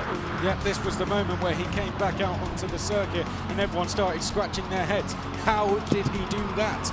Was what I think everyone was saying. McCabe was there in second place, Rubelar third, Fraga in fourth, but no mistakes made by the Chilean as he came out of the final corner. It would be Portilla who would go on to take first blood here at the Americas Regional Finals as he comes around the final corner and across the start-finish line. He is now the points leader here in Las Vegas. And of course, it's good to do it in one race, but 2 more to go, and again, another exuberant reaction. Great to see that from him there. Very, very happy with that. You should have seen him earlier. I think he went through the floor a little bit. He was so anyway, here are the results from race 1. For results, of course, Portilla first, McCabe second, Rubelar third, Fraga our pole sitter down in fourth, and Gallen with 5th position. Unfortunately, a bad race for Skaruda in last, only picking up 1 point, and Carrazza there, our Brazilian driver, with another penalty, second to last with only 2 points. But now we're going to head back over to Ramon and Julia. Oh, what a shame for Rubelar. They're getting locked onto the grass, and then it's sort of, he was trying to get it back, but he couldn't quite get it back. But I do love that Fabian Portilla is kind of, in fact, he's so excited and enthusiastic every time he wins, and I love it. It's been a crazy day already. That race was so amazing. We've already seen tire strategy playing a major effect in these races. It honestly makes all of the difference, you know, and even on a track like that where actually, you know, it's the same amount of laps per tire, which order, how do you do it, still comes into play. So we're going to be kicking over to our second track now. So I believe Ramon had a little bit of a chance to have a little bit, find a little bit of information about the next track coming up. Each track has its own set of difficulties, and Mount Panorama is no exception. To break it all down, I'm here with Nick McMillan, the #1 driver ranked in the U.S. and your #2 ranked overall in Americas. Is that correct? Yes, that would be all correct. right, so let's talk about some of the challenges that this track is going to present the drivers. Yeah, so Mount Panorama is known as probably one of the most difficult tracks in the world. It's a quick track, but it's also very tricky. Most of the track is basically within barriers. So if you go off, if you brake too late, you're going to be hitting something. The uphill is very steep, you know, a lot of different like undulations and stuff, and so it's very difficult for drivers to do consistently. And then the downhill section gets really tricky. It's very high speed, you know, a lot of S, and then you know, you got your long straight. So if you're in a pack, you know, you're worried about who's trying to move where, and just overall, it's just a difficult track. It's a dangerous track. If you've ever watched any of the racing at Mount Panorama, it's always quite exciting. Right, so it's a very, very, very difficult track, and you're also racing Group 3 cars. How does that add into the difficulty and change strategy? Yeah, so I mean, Group 3 cars are probably one of the most difficult cars to drive at Mount Panorama. You know, some of your other cars within Gran Turismo, a little bit more forgiving. Nice, those are really, really good pointers. So we also want to talk about what's going to be your approach. Without giving away trade secrets, what's going to be your approach in this race? My approach, at least for this one, is to kind of just go into it and be consistent. You know, something I've learned racing real cars is consistency is key. So thank you for all of that great information, Nick. Yeah, and good luck. So Mount Panorama is a track to be reckoned with, and all of our drivers are going to have to conquer it if they want to earn a spot on that podium. All right, so our second track for race #2 is Mount Panorama. This is a crazy difficult track, like Nick said. Tons of walls everywhere. The drivers have to be careful because you don't want to get into one of those walls. It's going to be disaster for everybody. I mean, I think one of the interesting things is because, you know, you're getting to actually chat to some of the drivers, like everyone's kind of got their own strategy on different tracks, and it's all open to interpretation. Everyone has a theory, but it doesn't always pay off in the long run, though. Yeah, it doesn't. But what's really interesting is the cars that they're going to be using in this category on this race. Oh, let's find out some more about the cars, definitely. So, what are we looking at? So this is Group 3. These are racing cars, right? We went from regular cars. Spoilers as far as the eye can see. If it's got a spoiler, you can race it. That's right. Wider bodies, tons of aerodynamic improvements, very, very powerful cars. It's going to be really awesome to see the guys use these automobiles. So this is going to be a lot, a lot more exciting. They're going to put the pedal to the metal and really try and make up some ground. Because we still have the final race after this. So, I mean, honestly, everything can change from race to race in this. And speaking of races, let's kick this one off and throw it over to Chris and Jimmy. Thank you, guys. Well, Jimmy, let's start getting ready for race number 2 then. Thoughts ahead of this one? Mount Panorama, as said in the interview before, extremely challenging circuit. Great fun as well if you're good at it. Chris doesn't like it because he's bad at it, bless him. But luckily these guys all out here are fantastic, and I'm sure they're going to put on a great show. They will indeed. We are in Las Vegas, of course. This, the FIA Certified Gran Turismo Championships, America's regional final. This, race 2. Jimmy, here is the grid. Okay then, so starting off at the front of your field, it is Mr. Portilla, last race winner in the AMG GT3 Mercedes, followed by McCabe. Great in the last race. Sure, we're looking to try and go one better this time in the Lexus. Then we go back to the Viper SRT with Rubelar there, otherwise known as Nico R. And it's Fraga there, IOF Racing 17 in the M6 GT3. Then my personal favourite, the GTR, driven by Gallen, otherwise known as Lloyd Zalid, not Zalite. Mr. Brooks there in the NSX, great to see him up in P6. And Macmillan, our GT Academy winner in P7 in the Porsche 911. Then we go down to 8, the Mustang Group 3 with Gert driving that, online ranking 8. We have current overall ranking 9th, Carrazza, the Brazilian driver in the Corvette, and leading up the field is Skaruda in the Atenza Mazda GT3. Absolutely great circuit round here, rolling start, a bit of a chance to breathe and prepare for the race. Chris, it's going to be rad. They have to use 2 or more tyre types. Once again, we've got the hard, the medium, and the softs. 7 laps, as it is a longer track. 3 times fuel consumption, 14 times tyre wear, and the strength of the slipstream set to real. So Portilla, of course, having won race number 1, will start on pole position for race number 2. Effectively, the grid is the result from race 1 if you have just joined us. Now, that's an interesting one, Jimmy. One driver going on the hard tyre right at the back there. Skaruda there opting for the hard tyre, I think trying to go a bit longer because he hasn't really got grid position right now starting. Going to just try and hope to pick up some pieces and then use a soft tyre when he might have a bit of space later on. Everyone else on the medium, bar Rubelar, in 3rd place, who's on the soft, so watch out for him in the early stages. Right, here we go for race 2. Portilla is going to lead us down towards turn number 1 for the first time of 7. Wait for the countdown. Here it is. 1, go! And Portilla leads us then down towards turn 1. McCabe there in 2nd. Then it is Rubelar on those soft tyres in 3rd place, so he needs a quick start. The pole setter from race 1, Fraga, is in 4th place. Then it is Gallen, Brooks, Gertz, McMillan, Carrazza, and Skaruda. Rubelar there gets a good start using the soft tyres and the slipstream. McCabe coming up towards Griffin Corner, right up behind the spoiler there of the Lexus, goes to the inside of Chilean driver straight away, needs to get past as quick as possible in that soft tyre, brakes later, takes the position up to P2, runs McCabe very wide there. That's going to allow Fraga to come by as well. A little bit of a cheeky move there, but look, that's really slowed them all up there. And now all the cars are vying for position coming into the cutting.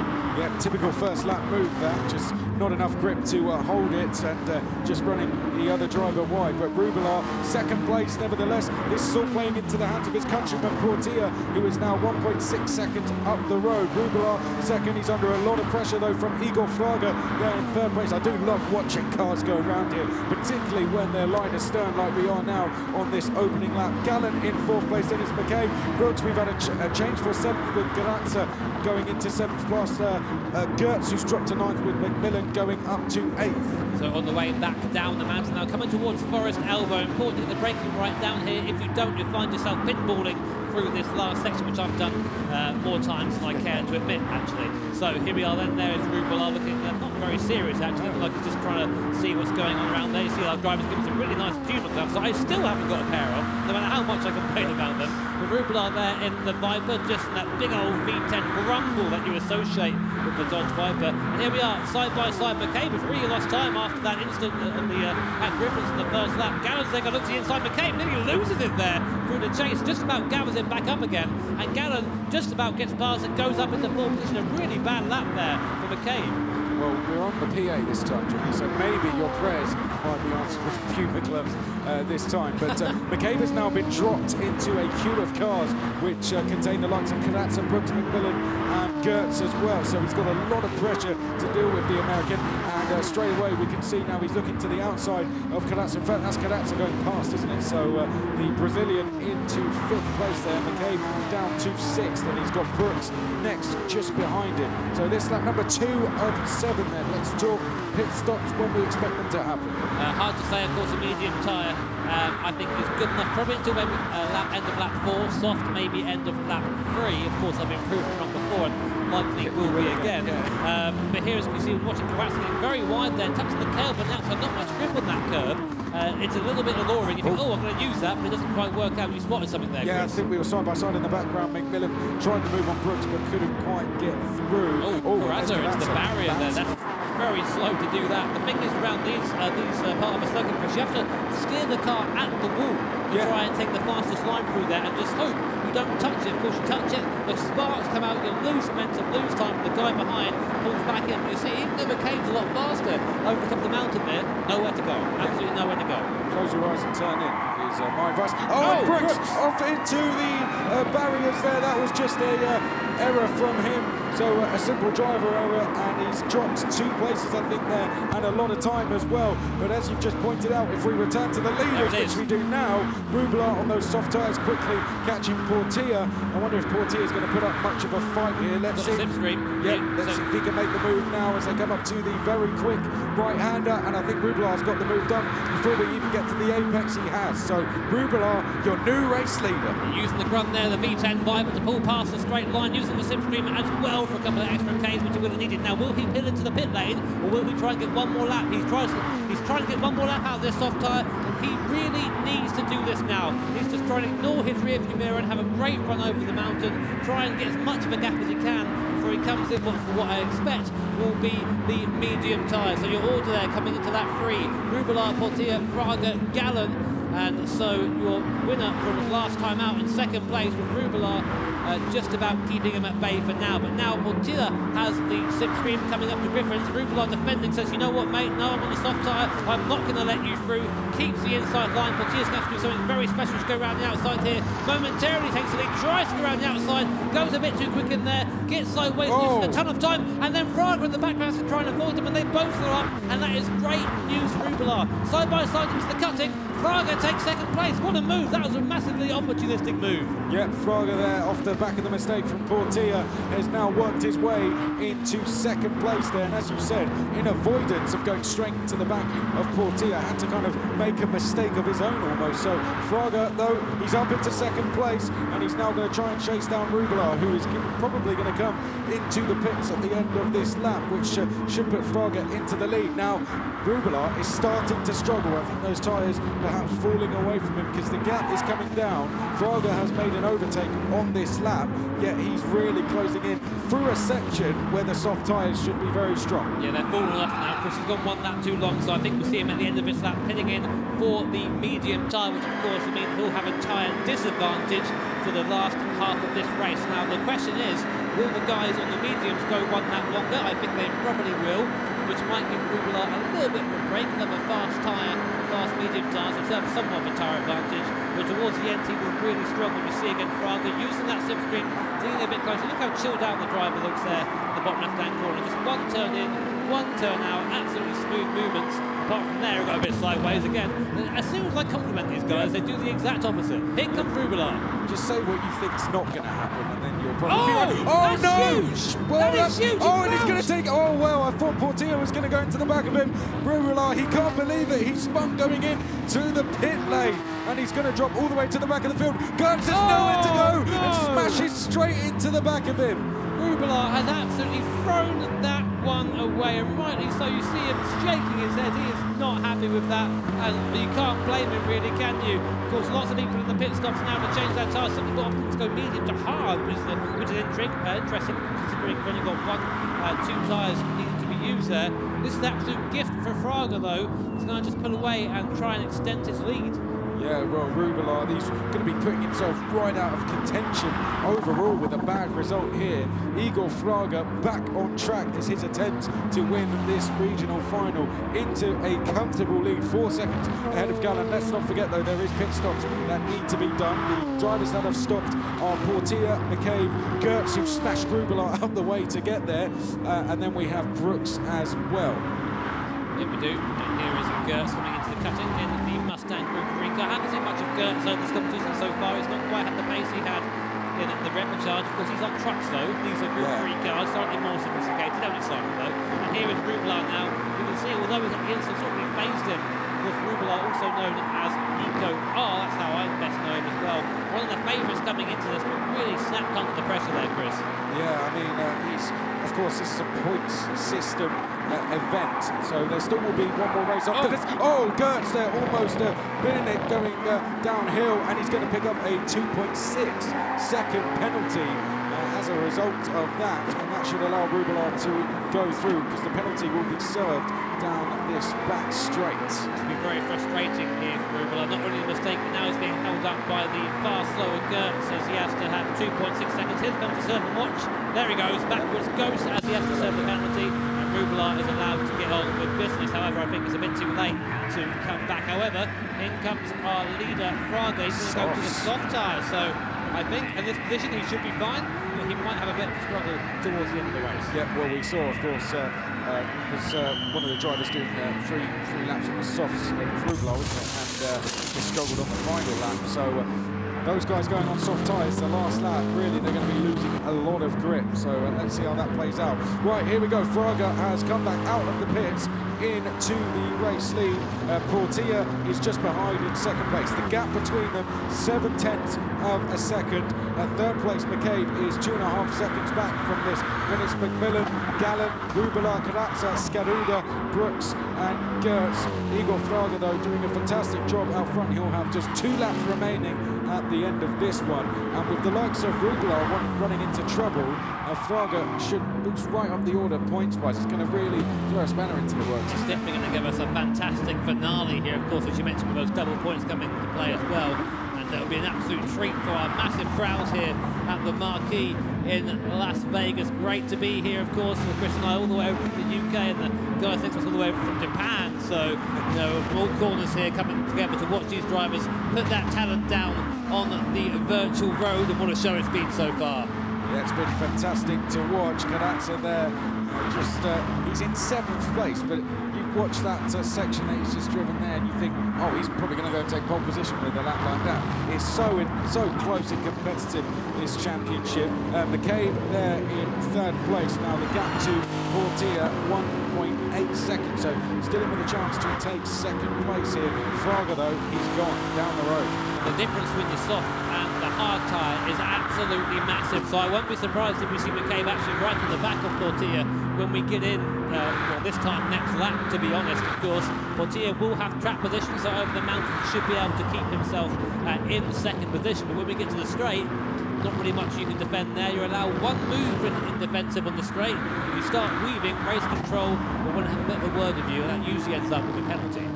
Yes, indeed. Now, this is going to be the battle between Carazza and the recovering Rubelard, who's done actually a good job considering how he lost positions there with a crash into the pit lane.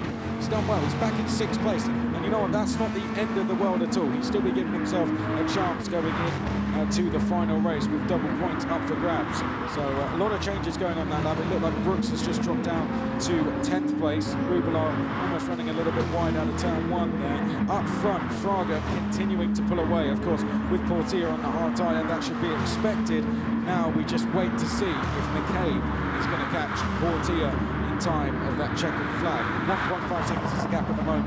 What do you think? I think it very much will do, especially when we come to the trickiest part of the course, in my opinion. It starts here at the cutting and goes all the way down to Forest Elbow. You've got a great view here of the track, how close you get to the walls around here. Rubelard in front, almost touching them, just about defending from Carazza. Carazza does have a soft tyre, so it's a slight pace advantage, but nowhere to go over the mountain there. And again, now watch this wall on the right, watch it come in. Oh, there it is. very close there in the Corvette. I'm sure there are quite a few wing mirrors lining that road down there. Yeah, I think several is the answer there. Rubelar then still under a lot of pressure here from Carazza. It's the 6th place battle we're following, mainly because there's nothing much to see up the road. Now Skaruda closing in on this a little bit as well. 2 seconds back at the moment, but should these two start to fight, Jay Skaruda, or Z28, will start to close in. Yeah, I'm sure a bit of a fan favourite of Jay Skaruda, and he did have a little stroke of luck in the repechage with Khan getting the penalty and him being then promoted. Carazza now looks to the outside. Oh, Rubelar came across there a little bit late for my liking. We'll see what the stewards think of that. They have given penalties for blocking before, but he is staying ahead. Will Carazza pull to the inside here on the chase? Late on the brake, he will just, no, not quite. Rubelar keeps the position for now, but that was a little bit of a late move for me, Chris. Yeah, a little bit indeed. Carazza, though, remains in 7th place for the time being. Now, these two guys, of course, are on different tyre strategies as well. Rubelar on the mediums and Carazza on the soft. So Rubelar's done what he needed to do, keep him behind until the last lap. Now, Carazza should start dropping back, but that's what we need to touch on. It is the final lap of race number 2, and Igor Fraga 7 seconds ahead of the rest of the field. Now, we had a superstar race quite a few weeks ago, even months ago now, with Fraga in front. You might know him as IOF Racing, and he was dominant here as well. So he's really good at this track and showing it again today. Rubelar having to defend massively here for Carazza. Now, for Rubelar's championship, so to speak, he needs to finish as high as possible, so he cannot afford to let the Brazilian get by. But the Brazilian has something else to say about it. Has a look at the cutting, not quite close enough, but he's enough to let Rubelar know, check your mirrors, mate. I'm going to do everything I possibly can to get by. Tries to go around the outside. It's almost forced into the wall there. There's no way by up the mountain, but Carazza is determined to prove us wrong. Yeah, Carazza there just trying to force Rubelar into a mistake here, because simply trying to overtake through here is quite impossible. Out front we can see Portilla is now 8.3 seconds back from Fraga. I think you spotted something a little bit further down. Yeah, McCabe and McMillan are only 2 tenths away from each other. This is to battle for 3rd and 4th position, so we'll see if we can get a camera on that in a second. We're still watching 6th and 7th right now. Fraga is coming down to the chase, and now Rubelar's picked up a 3.7-second penalty. That's going to put him back down to 8, but here's McCabe and McMillan side by side for 3rd position, in the Porsche. McCabe in the Lexus now. McMillan's just about through. He's going to have the inside line for the chase, so he should be able to defend. Will McCabe come back for the left-hander here? No, not quite close enough, but coming around the last corner is our race leader, Chris. Yes, Igor Fraga, he kept himself in contention in race 1, and he is going to completely dominate race 2. Igor Fraga takes the win, and that is what it means to win. Fabian Portilla, who won race 1, comes across the line to take 2nd place in race 2. Yep, that's all right, why not? And Nick McMillan finishes in 3rd place, having stolen that place from McCabe right at the end of the race. Gallen finishes in 5th place, Carazza in 6th, Skaruda in 7th. Well, a bit of a delayed celebration there from Portilla, I think, when he realised there's a camera on him. Rubelar finishes in 8th, of course, one of the biggest moments in the race, him crashing into the pit lane. And then we had Geerts and Brooks. What a performance from Igor Fraga. Definitely, just proving why he is one of the best drivers in the Americas region. Of course, our big casualty, I'd say, will be Rubelar. Yeah. Had a great first start of the race, then came into the pit lane, lost it on pit entry. It's such a basic mistake, and it really cost him here at that first. Well, let's take a look at the replays. This was Portilla leading away from pole position there from McCabe. Rubelar was in 3rd, Fraga in 4th place. Different tyre strategies were being played out, of course, with Rubelar going on the softs. And then this was Carazza, McCabe and Brooks all battling away, and that was the moment Brooks sent it into the barriers. You don't want to be doing that down there, only one way down the mountain. That is in a very broken car, I tell that. Here was Portilla and Rubelar at the start. The V10 Viper Grunt bringing him right onto the back of the AMG Mercedes and pulled to the right and past him. Nice and easy. Portilla didn't fight too hard, not much he could really do, to be honest. And round he went. Yep, so Rubilar was into the lead then, Portilla in second place, but they would go side by side once again. Rubilar there just trying to take the lead once again, and this time a mistake would be made from Portilla, and Fraga in avoidance. Don't know how he didn't go straight into the back of Portilla. Here was a big moment. Here was Rubilar coming to pit lane just far too quickly, looped it round. Chris has head in his hands there. I'm embarrassed for him, frankly. And you see coming back onto the track, having to try and avoid people. Here he is. Oh no, he says on the way in. And he laughed. Social suicide. Yes. Is what you say there. Smile on his face, but I'm thinking inside he was dying a little bit, to be honest. Here is Fraga then. From there, pretty much had a clear road, and he put it to good use, slightly extending his gap every lap until the massive gap in the race. 8 seconds, I think it was, towards the end there, Chris. And Rubilar, this was him trying to recover, and he was doing a good job until that happened, I'm afraid. 3.7 second penalty, but out front, no such problems for Igor Fraga. He takes the win in race number 2. Fantastic performance from the Brazilian, and that was the moment he took the checkered flag. So just coming up to the standings now after that race, or race 2 results, sorry. You have Fraga there, just confirmation, winning out from Portilla and McMillan. Again, our big story, Rubilar, who his mistake goes down and only takes third, 3 points away from that. But great racing, of course, in race 2 at Bathurst. Let's see what Julia and Ramon think. Oh, Nicholas, what are you doing? You just show us how amazing you can race, and then just hadn't kept the concentration there. It's such a shame. He was doing so well in the race. Let's take a quick look at the schedule and what still remains of today's races. So we've had our first 2 races. We have our final one now, which is going to be so hot, mainly because it's double points. So it could change all of the standings in just a split second. So this really is going to be a fantastic race. But before we go on to that, obviously, you know, Gran Turismo and SEMA, the conference, have had a very long-standing history together. So we thought we'd put together a little bit of a package just to tell you a little bit more about it. If you've been paying attention, you already know we're in Sin City, the city that never sleeps, Las Vegas, baby. Yes, it's the FIA-certified GT Championships Nations Cup America's Final. But we're also here for the largest car show in the world, SEMA. Since 2003, SEMA has hosted the Gran Turismo Awards. Thousands of people make their way to the convention center, including this year's GT Championship America's finalists. With so many cars to choose from, one car stood out from the rest. My favorite one that I see is this one for sure, the Toyota Supra. From what I've seen so far, I really love the Supra. If you can hang with it, it's really nice to get it around the corner. Any kind of car that has a gigantic diffuser on the back is a good car. And even the lights on the side, when you're in first, second, or third, it shows up, and it's everything about the car is identical to the game that I've seen. But the Supra wasn't the only praised car.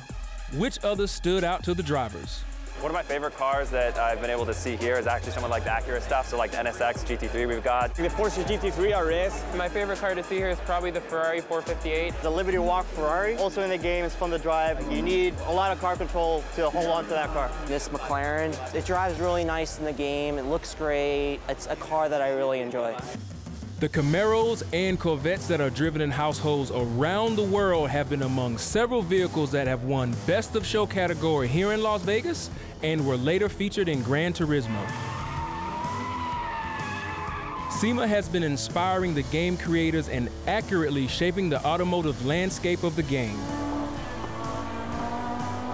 Now that we know which car has been selected Best of Show for the 2018 SEMA Gran Turismo Awards, it's time to find out who will become the FIA-certified Gran Turismo Championships Nations Cup America's Champion.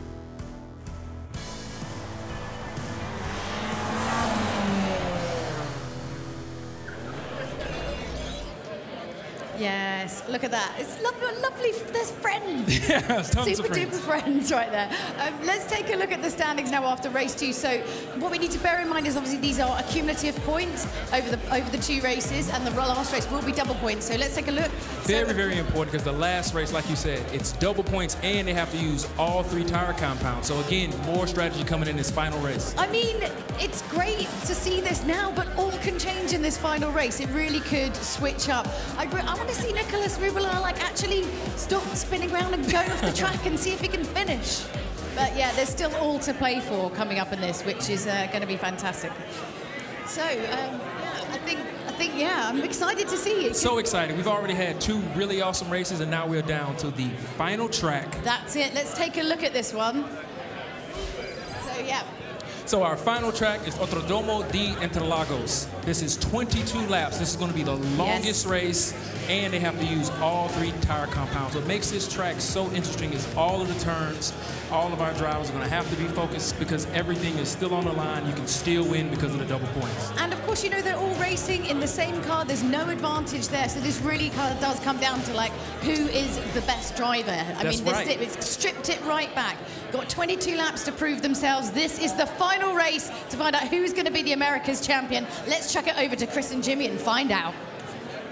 Thank you, guys. Well, we're getting ready to go for the all-important final race, Jimmy, and the cars. Let's talk about what we're going to be in this one. We are in the X2014 standards. Tell us a little bit more about them. Yeah, unique in this final because it is the only race where everyone is racing the same car. Now, the X2014, the brainchild of Adrian Newey, is basically Gran Turismo went to Red Bull and said, make the fastest car you can possible. And that was the result. But anyway, guys, just getting ready now for the last race, our final here of the America's Cup. Let's get ready.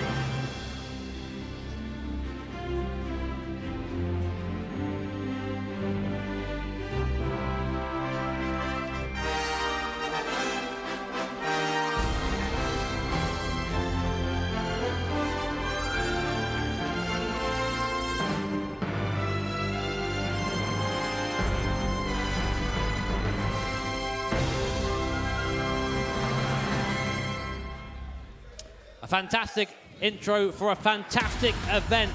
Here we go then for our last race. And Chris will be taking you through the grid here of these Red Bull X2014 machines. Thank you, Jimmy. Right, let's get into the grid. Igor Fraga on pole position here at Interlagos on home soil. Alongside him, Fabian Portier, just 3 points separating them two. Then we have Nick McMillan on 12 points at the moment. He is in 3rd place. Starting in 4th is Andrew McCabe. He is just 5 points away from the top of the standings on 17 points. Galan is then in 5th place. Starting in 6th place, it is Carazza. Then we go back to 7th place, which will be Jay Skaruda. Starting in 8th place then will be Nicolas Rubila, one to watch after crashing going into the pit lane in race 2. Let's see what he can do from 8th place. Then it is Gertz in 9th place. And rounding out the field is his fellow Canadian, Brooks. So we have ahead of us a 22-lap race. They are going to be on the racing hard, medium and soft tyre. They have to use all tyres at least once. So the racing soft, the medium and the hard. Right, Fraga will be leading the field here for this, the last race ever out of any regional event. We're coming to a close here. The FIA GT Championship America's final is about to get underway, and it all comes down to this. Double points here at Interlagos. Realistically, I think 3 drivers within a chance of winning this, maybe 4 or 5 if things go awry for the top 3. Will be Fraga, the Brazilian. This is his home track. He knows it very well. He's raced here in the past. He qualifies here, Paul, so I'm sure he'll be willing to try and wanting to try and get away as quick as he can on that soft compound of tyre. The driver's just getting prepared now. One more deep breath. Just try and censor yourself and get ready for 22 laps of awesome racing action. Here we are coming to the line. 3, 2, 1. And away we go then. The Americans final is underway. Fraga leads the way predictably there from pole position with Portier in 2nd, McMillan 3rd, McCabe 4th, coming down to the Senna S for the first time. These Red Bull X2014 machines very fast through the corners, and owing to all the downforce they have here, makes it very hard to follow someone through the fast corners, but it means these cars give a massive slipstream. McMillan there, looking to the inside already of Portier for 2nd position. With this kind of way, we haven't seen that, so Portier has just kept 2nd for now, but Fraga already with a 1 second gap, Chris. In that Brazilian livery X2014, Igor Fraga leading the way from Portier in second place as they make their way round towards turn number 8 for the first time. McMillan there in third, then it is McCabe in fourth, Gallen in fifth, Canazza is sixth. There's only been a change for seventh place. Rubilar's already made one place. He is up to seventh, but Igor Fraga absolutely down the road on those soft tyres, and a change for fourth place. Gallen down the inside there of McCabe. McCabe, who's trying to fight for overall victory, has just dropped down to fifth. What a move that was. If you look up Sense in the dictionary, that move will come up. That was a fantastic late break opportunity by Gallen, already up to fourth place. Looking back now at Poitier, you can see in the bottom left-hand corner, looking at his mirror, just seeing where McMillan is. McMillan, of course, our GT Academy champion, back here again to show the talent that he possesses. Currently running third position, but already Fraga 3 seconds up the road. What a... Oh, here comes Gallen to the outside there. He's off. He's off. Gallen's off. Gallen's off. That's it for him, I think. He's not coming back from that. I don't think that will be investigated by the stewards. It just what a racing instance in my mind. But Chris, look at the gap. Look at the gap at the front.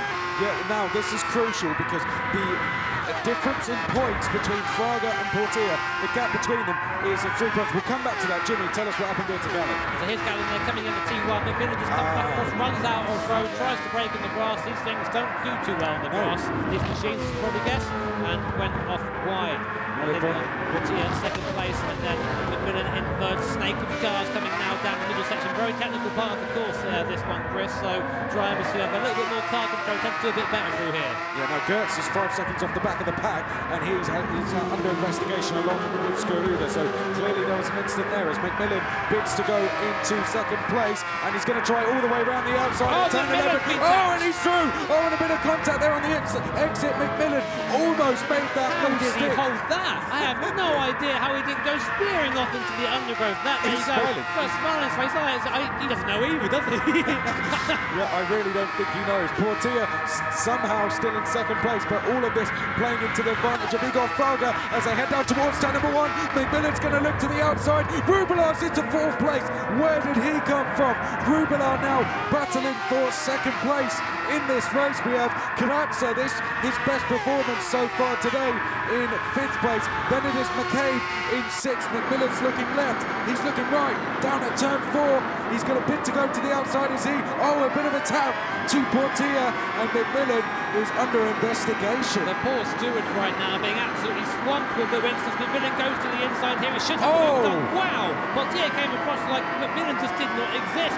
McMillan's now going to look for the inside of it coming downhill. No, doesn't quite do it. Gets a bit out there from Rubilar, and that allows Carrasco to come through into fourth position. Places are chopping and changing all the time, and Poitier has been given a 1-second penalty. Now I know there is intense action going on from second down to about fifth place, but Fraga, our Brazilian driver, he is 7 seconds clear already. It's hard to see how these guys can come back from this. And being 3 points behind Poitier, if the results stay as they are, Fraga wins overall by 1 point. So all he needs to do is stay in the lead of this race. Wherever Poitier finishes, he has won overall. So this is going to be a big hit for Poitier as he gets off the racing line to serve his penalty. Does he? In fact, he hasn't done, because McMillan's looking to the outside, so not serving the penalty yet as Poitier. It will be done on the exit of turn 3. Yep, so who come down now? Who loses a lot of positions here, a lot of time, moves off the line as he's told to by the stewards. Past comes McMillan, and then bam, slows down, goes, and lots of cars go by. He goes from second to sixth place, just like that. Yeah, there we go. And all of a sudden, he's tasked at winning this regional. And Rubilar a little bit sideways there, going through turn number 5. There is our live standing. So Fraga, as it stands, on 43 points with McMillan in second place. So McMillan doing very well at the moment there in second. Now, Fraga, I know he's on the soft tyres, Jimmy. He should not be. McMillan spun it! McMillan spun it on the exit of turn number 9 there. You would not expect that from McMillan. No. How on earth has he gone and done that? A professional racing driver. Let's look at the replay. These things have no traction control and a lot of horsepower, and you're going to see what happens when you get impatient with your right foot here. McMillan coming round the bottom hairpin, gets the bottom, comes away from it, and before he knows it, he's already in the grass and lost a ton of position. Really bad luck there for McMillan. Good fighting up until then, but now I think pretty much out of the fray. Fraga still extending his lead up to 10 seconds now. These guys need to stop fighting and start working together, otherwise This is Fraga's game, and more importantly, Fraga will be the regional champion of the Americas region if things end now. Rubelar goes wide, past goes McCabe. Yeah, McCabe helps himself to third place. He's half a second back from Carrazza, so it's a Brazilian 1-2 at Interlagos here. Fantastic driving from the pair of them, and I'm sure anyone watching from Brazil will be happy to see that happening. Portilla is then in fifth, then it's Gallen, Brooks, McMillan, Skaruda. Gertz, after the earlier incident he was involved in, has dropped down to 10th place and is way off the back of the field at the moment. When are we going to be seeing our first pit stops, do we reckon? They're on lap number 5 of 22 at the moment. What do you think? I don't know. I think we'll see the soft team coming on. Fraga being very soon, I think. I don't think those tyres can do much more. They aren't really designed to go much further in this car, especially when you come down this left-hander here. When you have tyre wear, the car on the rear just dances around. When it does that, you aren't getting the maximum downforce, meaning that you end up usually sliding off. But we'll wait and see. Mediums will go a bit longer. Of course, the racing hard tyre has to be used as well, so everyone gets a stab in the fastest compactor tyre.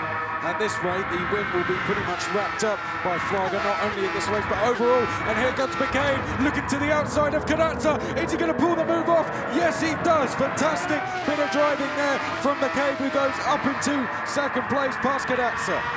The American home crowd here, give him a big round of applause as he goes by there. Going to cheer on that homeboy, but Carrazza has something to say about that. Nearly 3-1 there, Carrazza again with a very late move to the inside. Again, I'm not sure if I like that too much, but that's why I'm not a steward. And McCabe has been forced wide. He's lost not 1, not 2, but 3 positions down to 5th, just like that. The racing right now, Chris, is so close, but they're just tripping over each other. Guys, see sense, work together. Fraga is running away with it. I think it's too late. I think Fraga, unless he has a little bit of a spin, has wrapped this one up already. Carrazza in second place, Rubelar in third. This is a fantastic recovery performance from him, considering he started all the way down in 8th place on the grid. Is he going to try and move into turn number 12 here on Carrazza? He'll probably wait for the start, finish straight. Carrazza did sort of jink over to the left as they approach the braking zone, just to say, do not try and take me here. But Rubelar is now going to be in the slipstream, going down towards the start-finish straight. Strong showing for the Brazilians so far, both first and second on their home circuit. But Rubelar goes to the outside. Carrazza does have the inside line there for the better defensive line. They get very close there coming in to the first corner. And look, this great view of the X2014, the bodywork, all of it is geared towards having as much cornering speed as possible, but that also depends on the tyres, and Carrazza's tyres have been getting a little bit warm, judging by how he was there from T3. And just a bit of a shake of the head from Rubelar there, not happy with something. Carrazza doing a good job though, it has to be said, in second place to hold off the likes of Rubelar here. We are not even halfway into this race, still a long way to go. Oh, and what a move this could be if Rubelar can pull it off. He's trying to go around the outside, and almost sideways going into the right-hander. Rubelar has just about not been able to get through. Carrazza somehow holds position. Good attempt though. I have no idea how he held that. He was sideways for 2 corners in the car that is basically required to be stuck to the ground at all times, and he still managed almost to make a stab at second place. These guys are showing why they are some of the best drivers in the world, and no doubt the best drivers in the Americas region. Carrazza there, the Brazilian still leading from Rubelar, the Chilean. Behind them, another Chilean driver, Portilla, and the Canadian. Great to see such diversity in this final. And here comes Rubelar. I think he's going into the pits, is he? Or is this a run? He's just got to make a move. It is the latter. Rubelar into second place. Then we have got pit stops being made, but Rubelar into second, past Carrazza. Slipstream move made down the start-finish straight. Nothing Carrazza could do. Oh, no! Rubelar spun it! Oh, he goes into the barriers, and Rubelar has gone round, and now his chances of even getting a podium today have just fallen afoul. Nothing he could do but wait, and then I think maybe a rather, maybe not PG-13 word coming out of the lips of Rubelar there. I'd be frustrated. 2 races, 2 mistakes, and they've both cost him dearly. And in the day, he is now out of the running for the regional championship. But Mattia still staying in 4th position, picking up from Rubelar, getting 1 place, of course, from his fellow driver, Chilean driver, going wide and going off. But the car's starting to spread out a bit now, but look at the gap at the front, Chris. 17 seconds from Arlena Fraga. This has been an absolutely dominant display so far, and he's not even switched off the softs yet. I've got to give a shout out to Jace Garuda. This is by far his best performance. But let's talk pit stops. Igor Fraga in from the lead. Portier has also stopped. Gallon likewise, and it's McCabe, Gert and Brooks. It goes to the medium tyre, so we'll be taking the hard tyre for the last stint. At this rate, it won't matter what tyre he's on. He can go around pretty much at his own pace now, and he'll still win this thing. The guys behind have to have some sort of magical strategy now to come back from this. I don't see how this is going to go wrong for Fraga. Famous last words, that. Yeah, very famous last words indeed. So Fraga then on to the mediums. Still in a very comfortable lead. Let's see what it is. It's around 16 seconds, in fact, from Gallon, who has gone on to softs. And we've got a huge mixture of tyres out there at the moment. So Fraga on mediums, Gallon on softs, McCabe on hard, soft and soft it is for Rubilar and Kalatza. But a lot of changes being done here. More pit stops being made as well with Rubilar, McMillan, Skaduda and Portier all coming in. Portier, that for his second stop. So he's the first driver to do 2 stops. And he's gone on to soft tyres. That's very interesting. I think maybe an error there for him. I don't think he really meant to do that, and that's not going to serve him well either. So we'll see if that does work out to be some sort of masterstroke. I can't see it being one, but I've been wrong before. McMillan recovering nicely after he's been up to 5th position now. A bit of a gap between himself and McCabe in front, but now more engaged in a fight here with Portier through the midsection. This is where McMillan spun a couple laps ago. Not so this time. Portier goes to the inside. McMillan tries to come across, leaves just about an X2014 width gap there to the inside, but keeps him behind for now. Portier looks to the outside. He won't be able to make a move right there. Tightens right up. What a fight this is. This will be nice and clean as well. It's what we like to see in GT Sport. Yeah, Nick McMillan, who had that earlier mistake, he's done well to get back to 5th place here. He's got Portier just behind the winner of race number 1, of course. So Portier looking to the outside then as they head down towards turn number 1. This for the 10th time of asking now. And Portier is going to go all the way around the outside. Brave on the brakes. Portier into 5th. If anyone's going to do it, it'll be Portier. Great move there. McMillan now back in the 16. Here is your live point ranking. If the race ended now, Fraga would by far and away be your American Region Nations Cup champion. It will be a very close fight between 2nd, 3rd and 4th, covered by only 3 points. So all to play for there for the last 2 podium positions. So McCabe is in 4th. Of course, Gallon is in 2nd on the road. Portier 5th on the road. So they're all in the top 5, but it's Portier, it's kind of in a reverse order. Portier, who is 2nd in the points, is 5th. Gallon, of course, 2nd on the road, he is 3rd.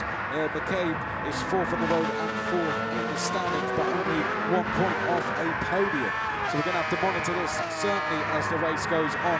If any of those drivers change positions, it could have a huge impact to our overall podium. Just a reminder there in the top right-hand corner of your screen, we have 7 times tyre wear on these X2014s, meaning that 1 lap on a tyre is equivalent to 7 laps worth of tyre wear. Fairly easy to understand.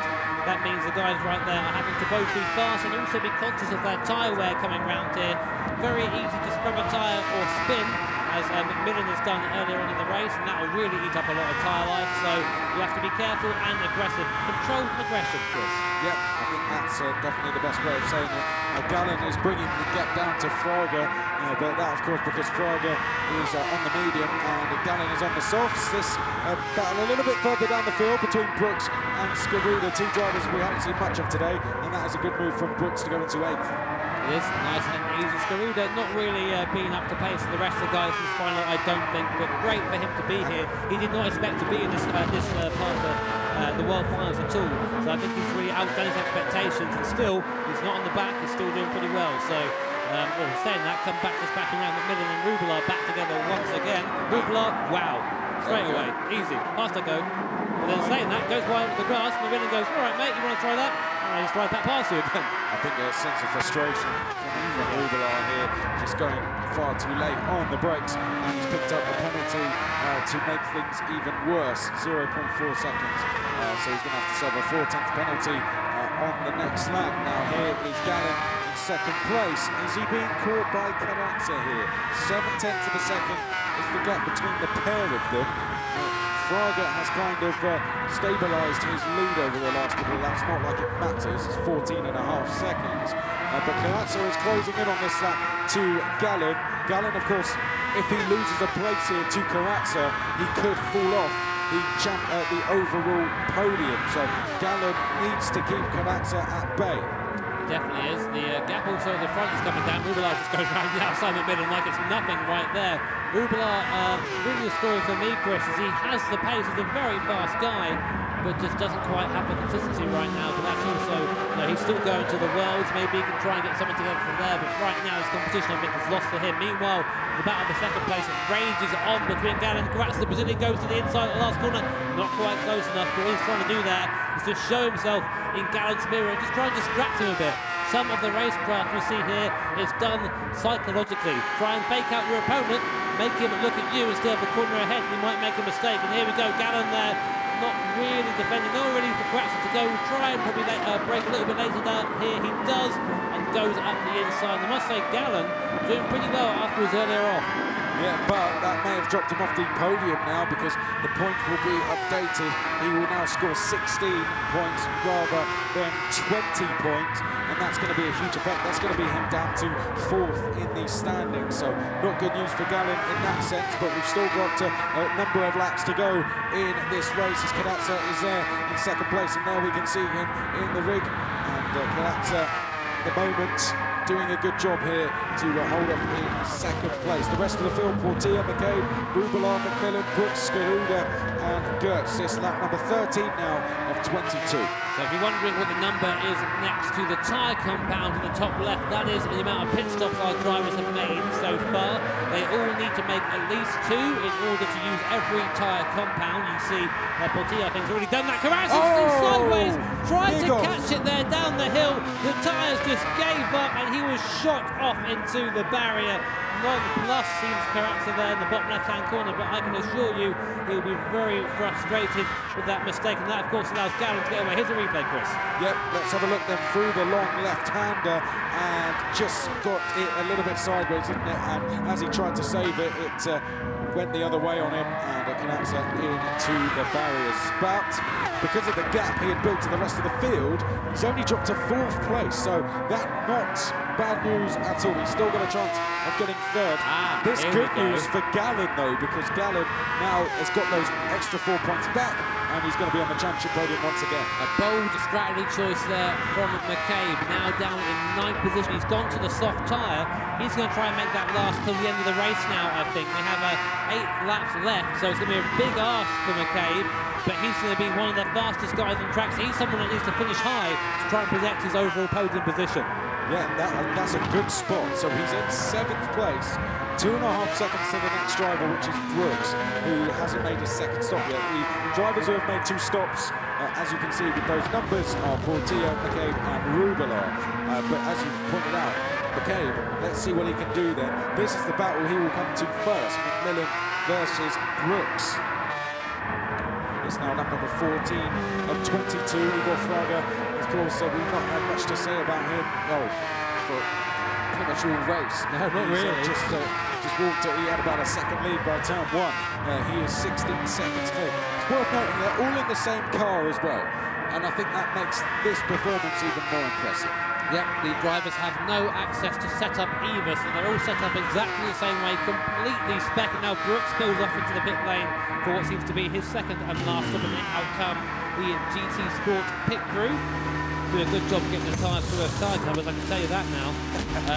But just waiting, there you go, Brooks then released and back out onto the circuit. He's gone to the hard tyre, we'll go with that until the end. So here is Fraga, we were talking about him not long ago, and Brazilian liveried X2014 car. He's leading the way by 16.2 seconds now. Brooks has come in to make his second stop, and he's gone onto the hard tyres. So, of the drivers who have made 2 stops, in fact, we'll come back to that because let's focus on this. McMillan versus McCabe. McCabe, Jimmy pointed out, had gone onto softs in an attempt to protect his podium position in the points. And is he going to go past McMillan, I wonder, into the right-hander of turn 10. Not at the moment, stays behind his countryman for now, but I think when we get onto the straight, McCabe may just sail by. Really should be an easy move for McCabe. He has the tyre life, he has the cornering speed, he has pretty much every advantage he can have right now. We also have the sixth grid now coming up the hill, as you said, Chris. And of course, uphill circuit here is very much a power circuit, Sao Paulo. But also you have to have a car that works in the middle sector. And right now, McCabe goes to the outside, doesn't use the slipstream actually. Puts himself in a bit of a tricky position, but he's out up to third because, of course, pit stops late on the brakes round the outside. That is a soft tyre advantage, makes it look absolutely easy. And no change in his facial expression either that whole time. Very cool making that move was McCabe. Now Gallon, there is some pit stops being made. Now Portilla's come out in fourth. There you go. He's come between the two Americans. Portilla has come out and split the two US drivers, just popping out the pit lane at the last second. He's made three stops now, and he's now on the hard tyre, so I don't think he'll be able to handle McCabe. He does this with strategies, doesn't he? Just does something that should not happen, yet somehow he seems to do good work of it. 3 stops for Portilla, and he's still in 4th place with a chance of 3rd, who's just up the road, 1.2 seconds back from a top 3 finish. So Portilla, I've got to say, whether it was a mistake that he's made 3 stops, or whether he had it planned, nevertheless, this is fantastic driving for him. Definitely. He needs to really try and keep track position now, though, because he'll struggle with those hard tyres for pace. Of course, he won't fall off in terms of the tyre wear towards the end, but he will struggle with trying to keep the lap times down, as they say. So your positions, if you just joined us, Fraga with a commanding lead over the field, 28 seconds now to the Canadian Jeff Gallon behind, with McCabe in 3rd position on the soft tyre, always closing on Gallon. So I think we might see McCabe able to catch Gallon. I'm unsure. In comes Skaruda there, and Brooks coming by to overtake them. Skaruda going to the soft tyre for the last stint, as is McMillan. He did too. We just missed that at the start of the picture. But it's going to be a fast finish. People on the soft tyres are going to be charging through the field, whereas people on hards are going to be trying to defend. So it's going to be a really fun last few laps here. Well, Brooks there in 7th as he heads down towards turn number 4. If you have just joined us, what have you missed? Well, we've had 2 races so far. These are the 10 drivers who have qualified through to the World Final, which will take place at Monaco on the 16th, 17th and 18th of November, where we'll have not only the Nations Cup World Final, but the manufacturers as well. These 10 are going to that event as they qualified through a little bit earlier today, but this is to decide who's going to be the regional final champion. At the moment, that'll be this man here, Igor Fraga, who is 28 seconds clear from the field just before he made his stop. And that may come down a bit, but nevertheless, he's absolutely running away with this. 18 seconds clear from everyone else. That was Fraga making his last pit stop of the regional finals here at the Marquee in Las Vegas. All that separates him now from the title is 5 laps of this Sao Paulo circuit that he knows like the back of his hand. He's raced here in real life in cars with a lot of downforce, not quite as much downforce as the X2014, but it's been good practice, and he's been absolutely dominant today. But we've seen that mistakes can happen. He's just got to set his mind on hitting every apex, hitting every braking zone, and if he does that for 5 more laps, he will be champion. Indeed, he will. So Igor Fraga is just kind of racing himself at the moment now, isn't he? There, 17 seconds clear from the field. This is Carazza versus Rubilar. Rubilar in 6th place, just trying to chase down Carazza here, trying to pull off a move on him. Of course, Rubilar, who had a bit of an off earlier in the race when he was vying for a top 3 position, and unfortunately, that's not his first off of the day. Binned it whilst going into the pit lane in race number 2. It's not been a good day for Rubilar. It's been a day of what could have been. Now, the gap between 2nd and 3rd place, Gallon and McCabe, has come down by about 4 seconds in the last few laps, and McCabe really on a charge, trying to take that 2nd step of the podium. Meanwhile, here's Rubilar and Carazza. Carazza goes to the inside as he has done many times through his race to defend. Tries to outbrake Rubilar, who looks around the outside, not quite enough room to stay on the inside through the centre S, and Carazza holds the position. But McCabe is on a charge at the moment, Chris. And that would play a big part into Gallen's day, unfortunately, because he is at the moment on the podium, but should he lose a place, then he will fall off the podium. So big things here for Gallen. He needs to stay where he is and hope drivers behind start to fall a little bit down the field. But this is Canazza versus Rubelar as we head through turn 6 and 7, now up towards turn number 8. Rubelar has made some good moves so far today. He is, of course, behind Canazza, who was in second for a long time before he had an off through turn 11.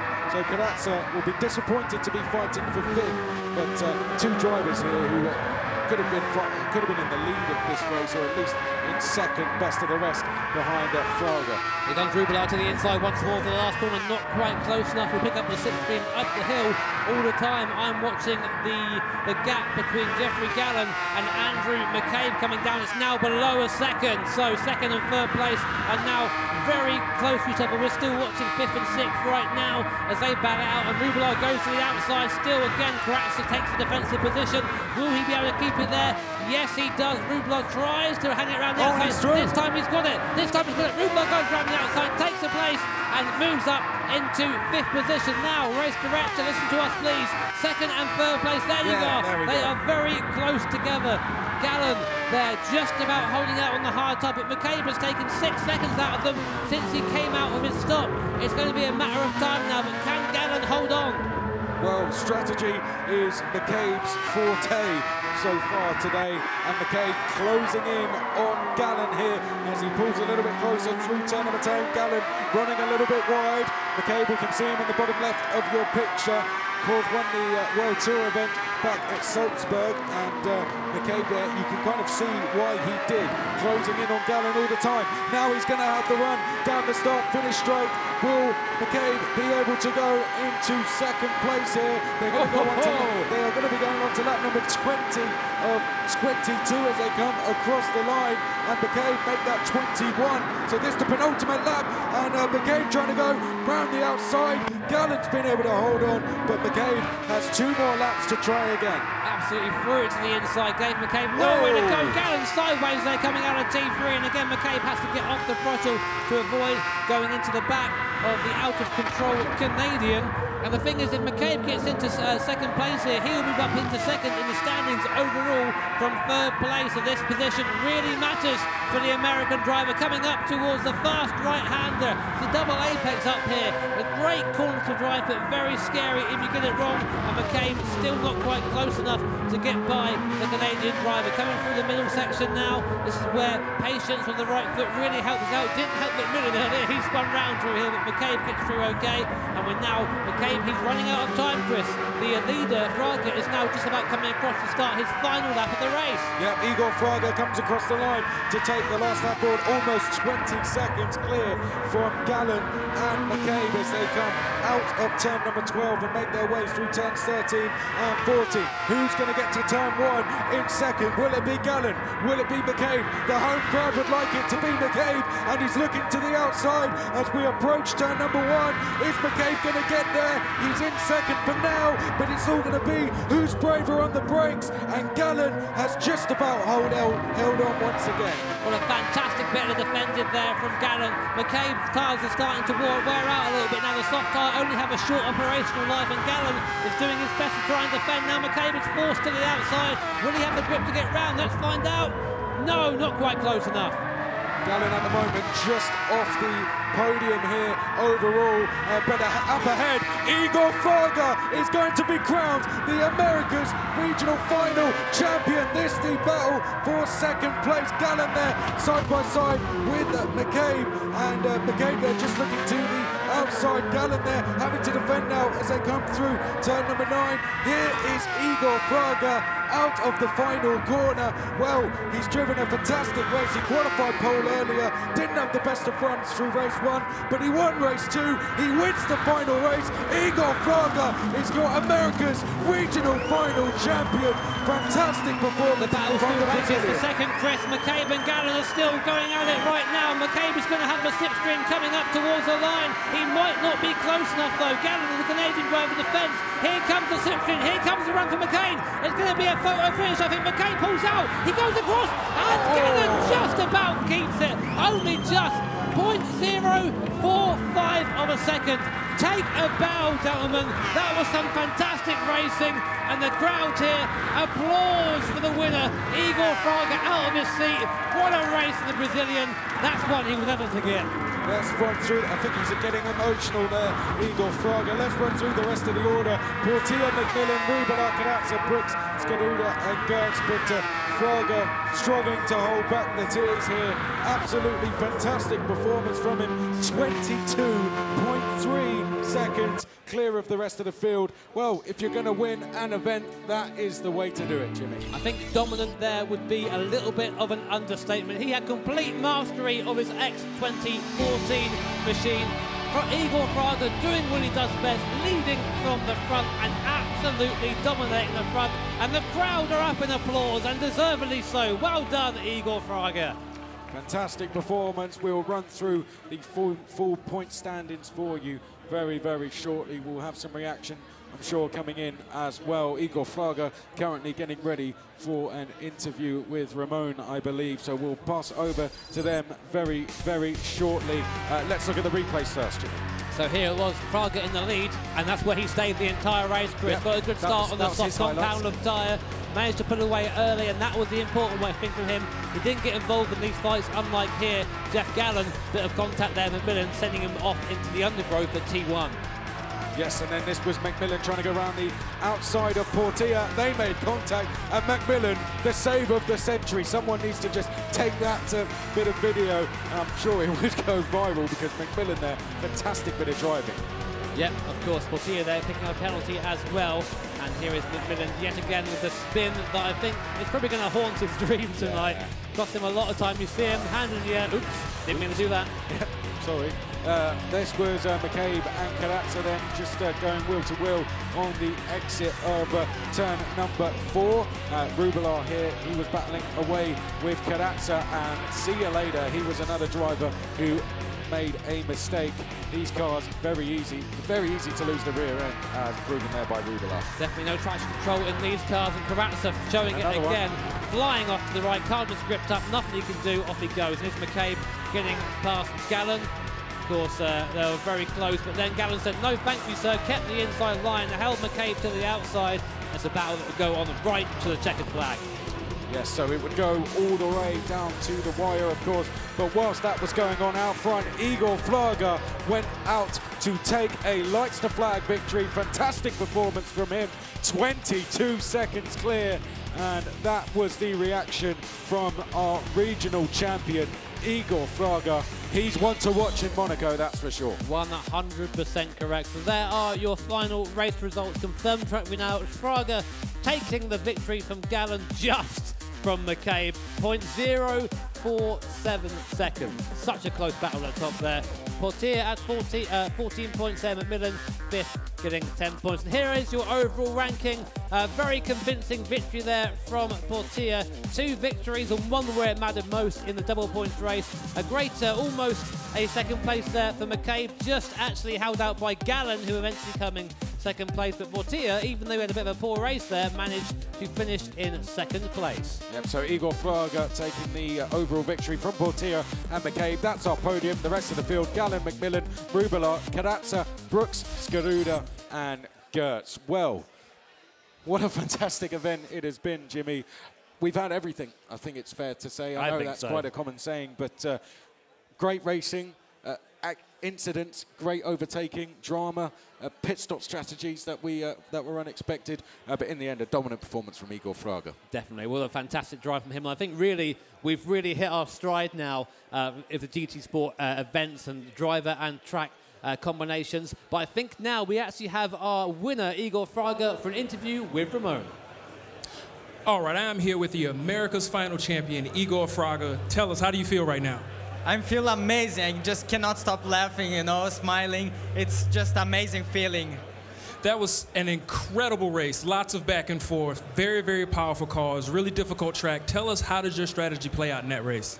I mean, it was very difficult to simulate like all those different type of car, the same thing. And I think on the first race, I made a slight mistakes on my strategy, but I learned from my mistakes. And for the next 2 races, I really did like the good strategy and was able to finish in the first place. And I'm really, really happy. You didn't just finish in first place. You dominated that race. Tell us how it feels not to win, but to win like the way you did. I mean, I was just focusing, trying to do my job like the best ways I can, always pushing the limit, putting the consistency, you know, and win like this on Interlagos, it just makes a little bit more special. And that is our America's Finals champion, Igor Fraga. Let's go back to Jimmy and Chris.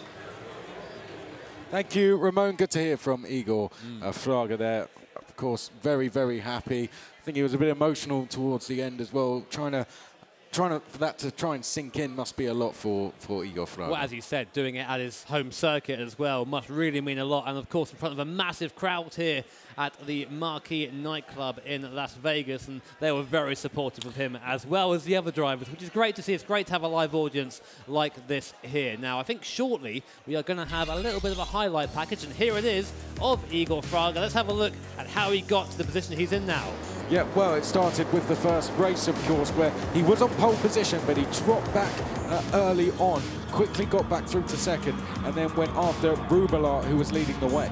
Yeah, unfortunately, this race didn't quite go far of his way. He ended up just kind of fading a little bit towards the end. Didn't score the points he wanted, but then made up for it in the second race as he putting moves on Portilla into the cutting, very rarely seen, and then getting past into first position. As we know, once he gets into first position, he is just gone. Yeah, he loves to lead from the front. And we said this before we got the first race underway. If you have a bad first race, just finish third or fourth and you will be fine.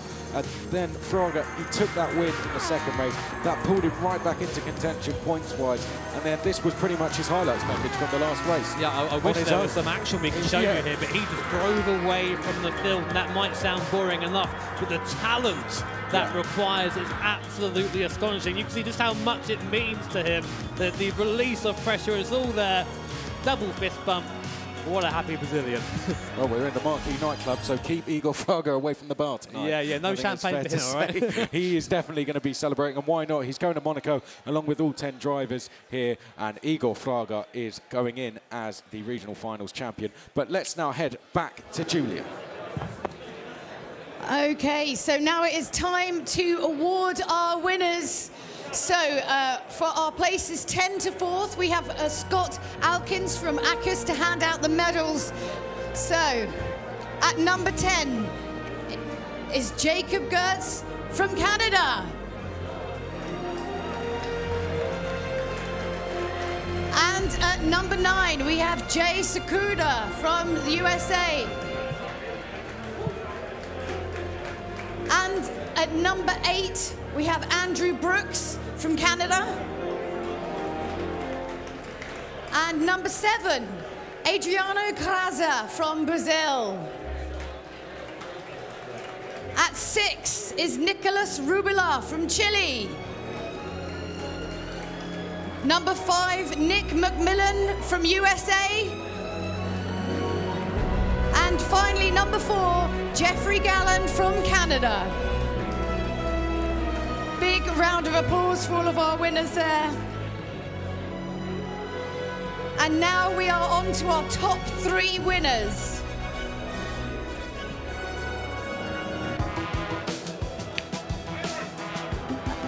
Okay, in 3rd place, we have Andrew McCabe from the USA. Big round of applause. And handing out the trophy is Ken Cham from Sony Interactive Entertainment America.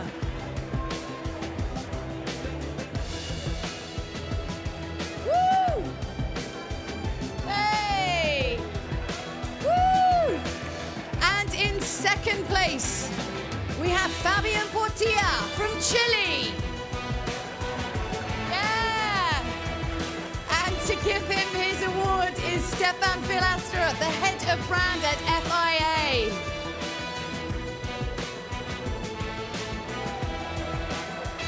Yeah, and in 1st place, our winner, your champion of the Americas, we have Igor Fraga from Brazil.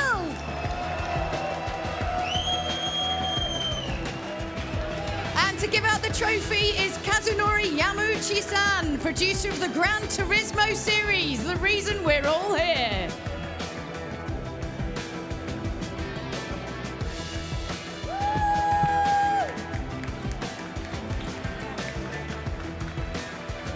And we have a watch for the winner on behalf of one of our sponsors, Tag, the official timing partner of GT Sports.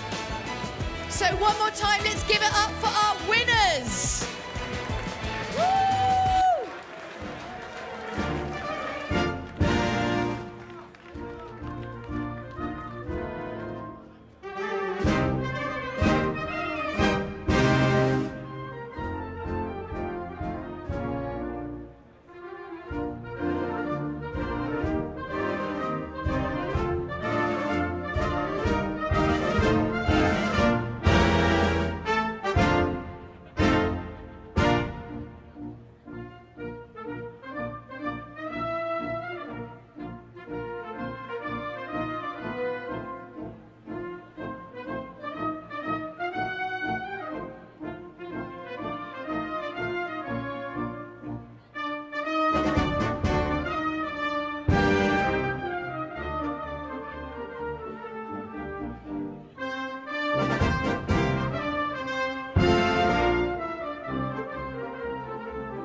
Amazing congratulations to all of our winners and for everyone taking part and for all you guys here today. Thank you so, so much for this. Have you had a good time, Ramon? Oh, this has been so much fun. And it just got a little bit more fun.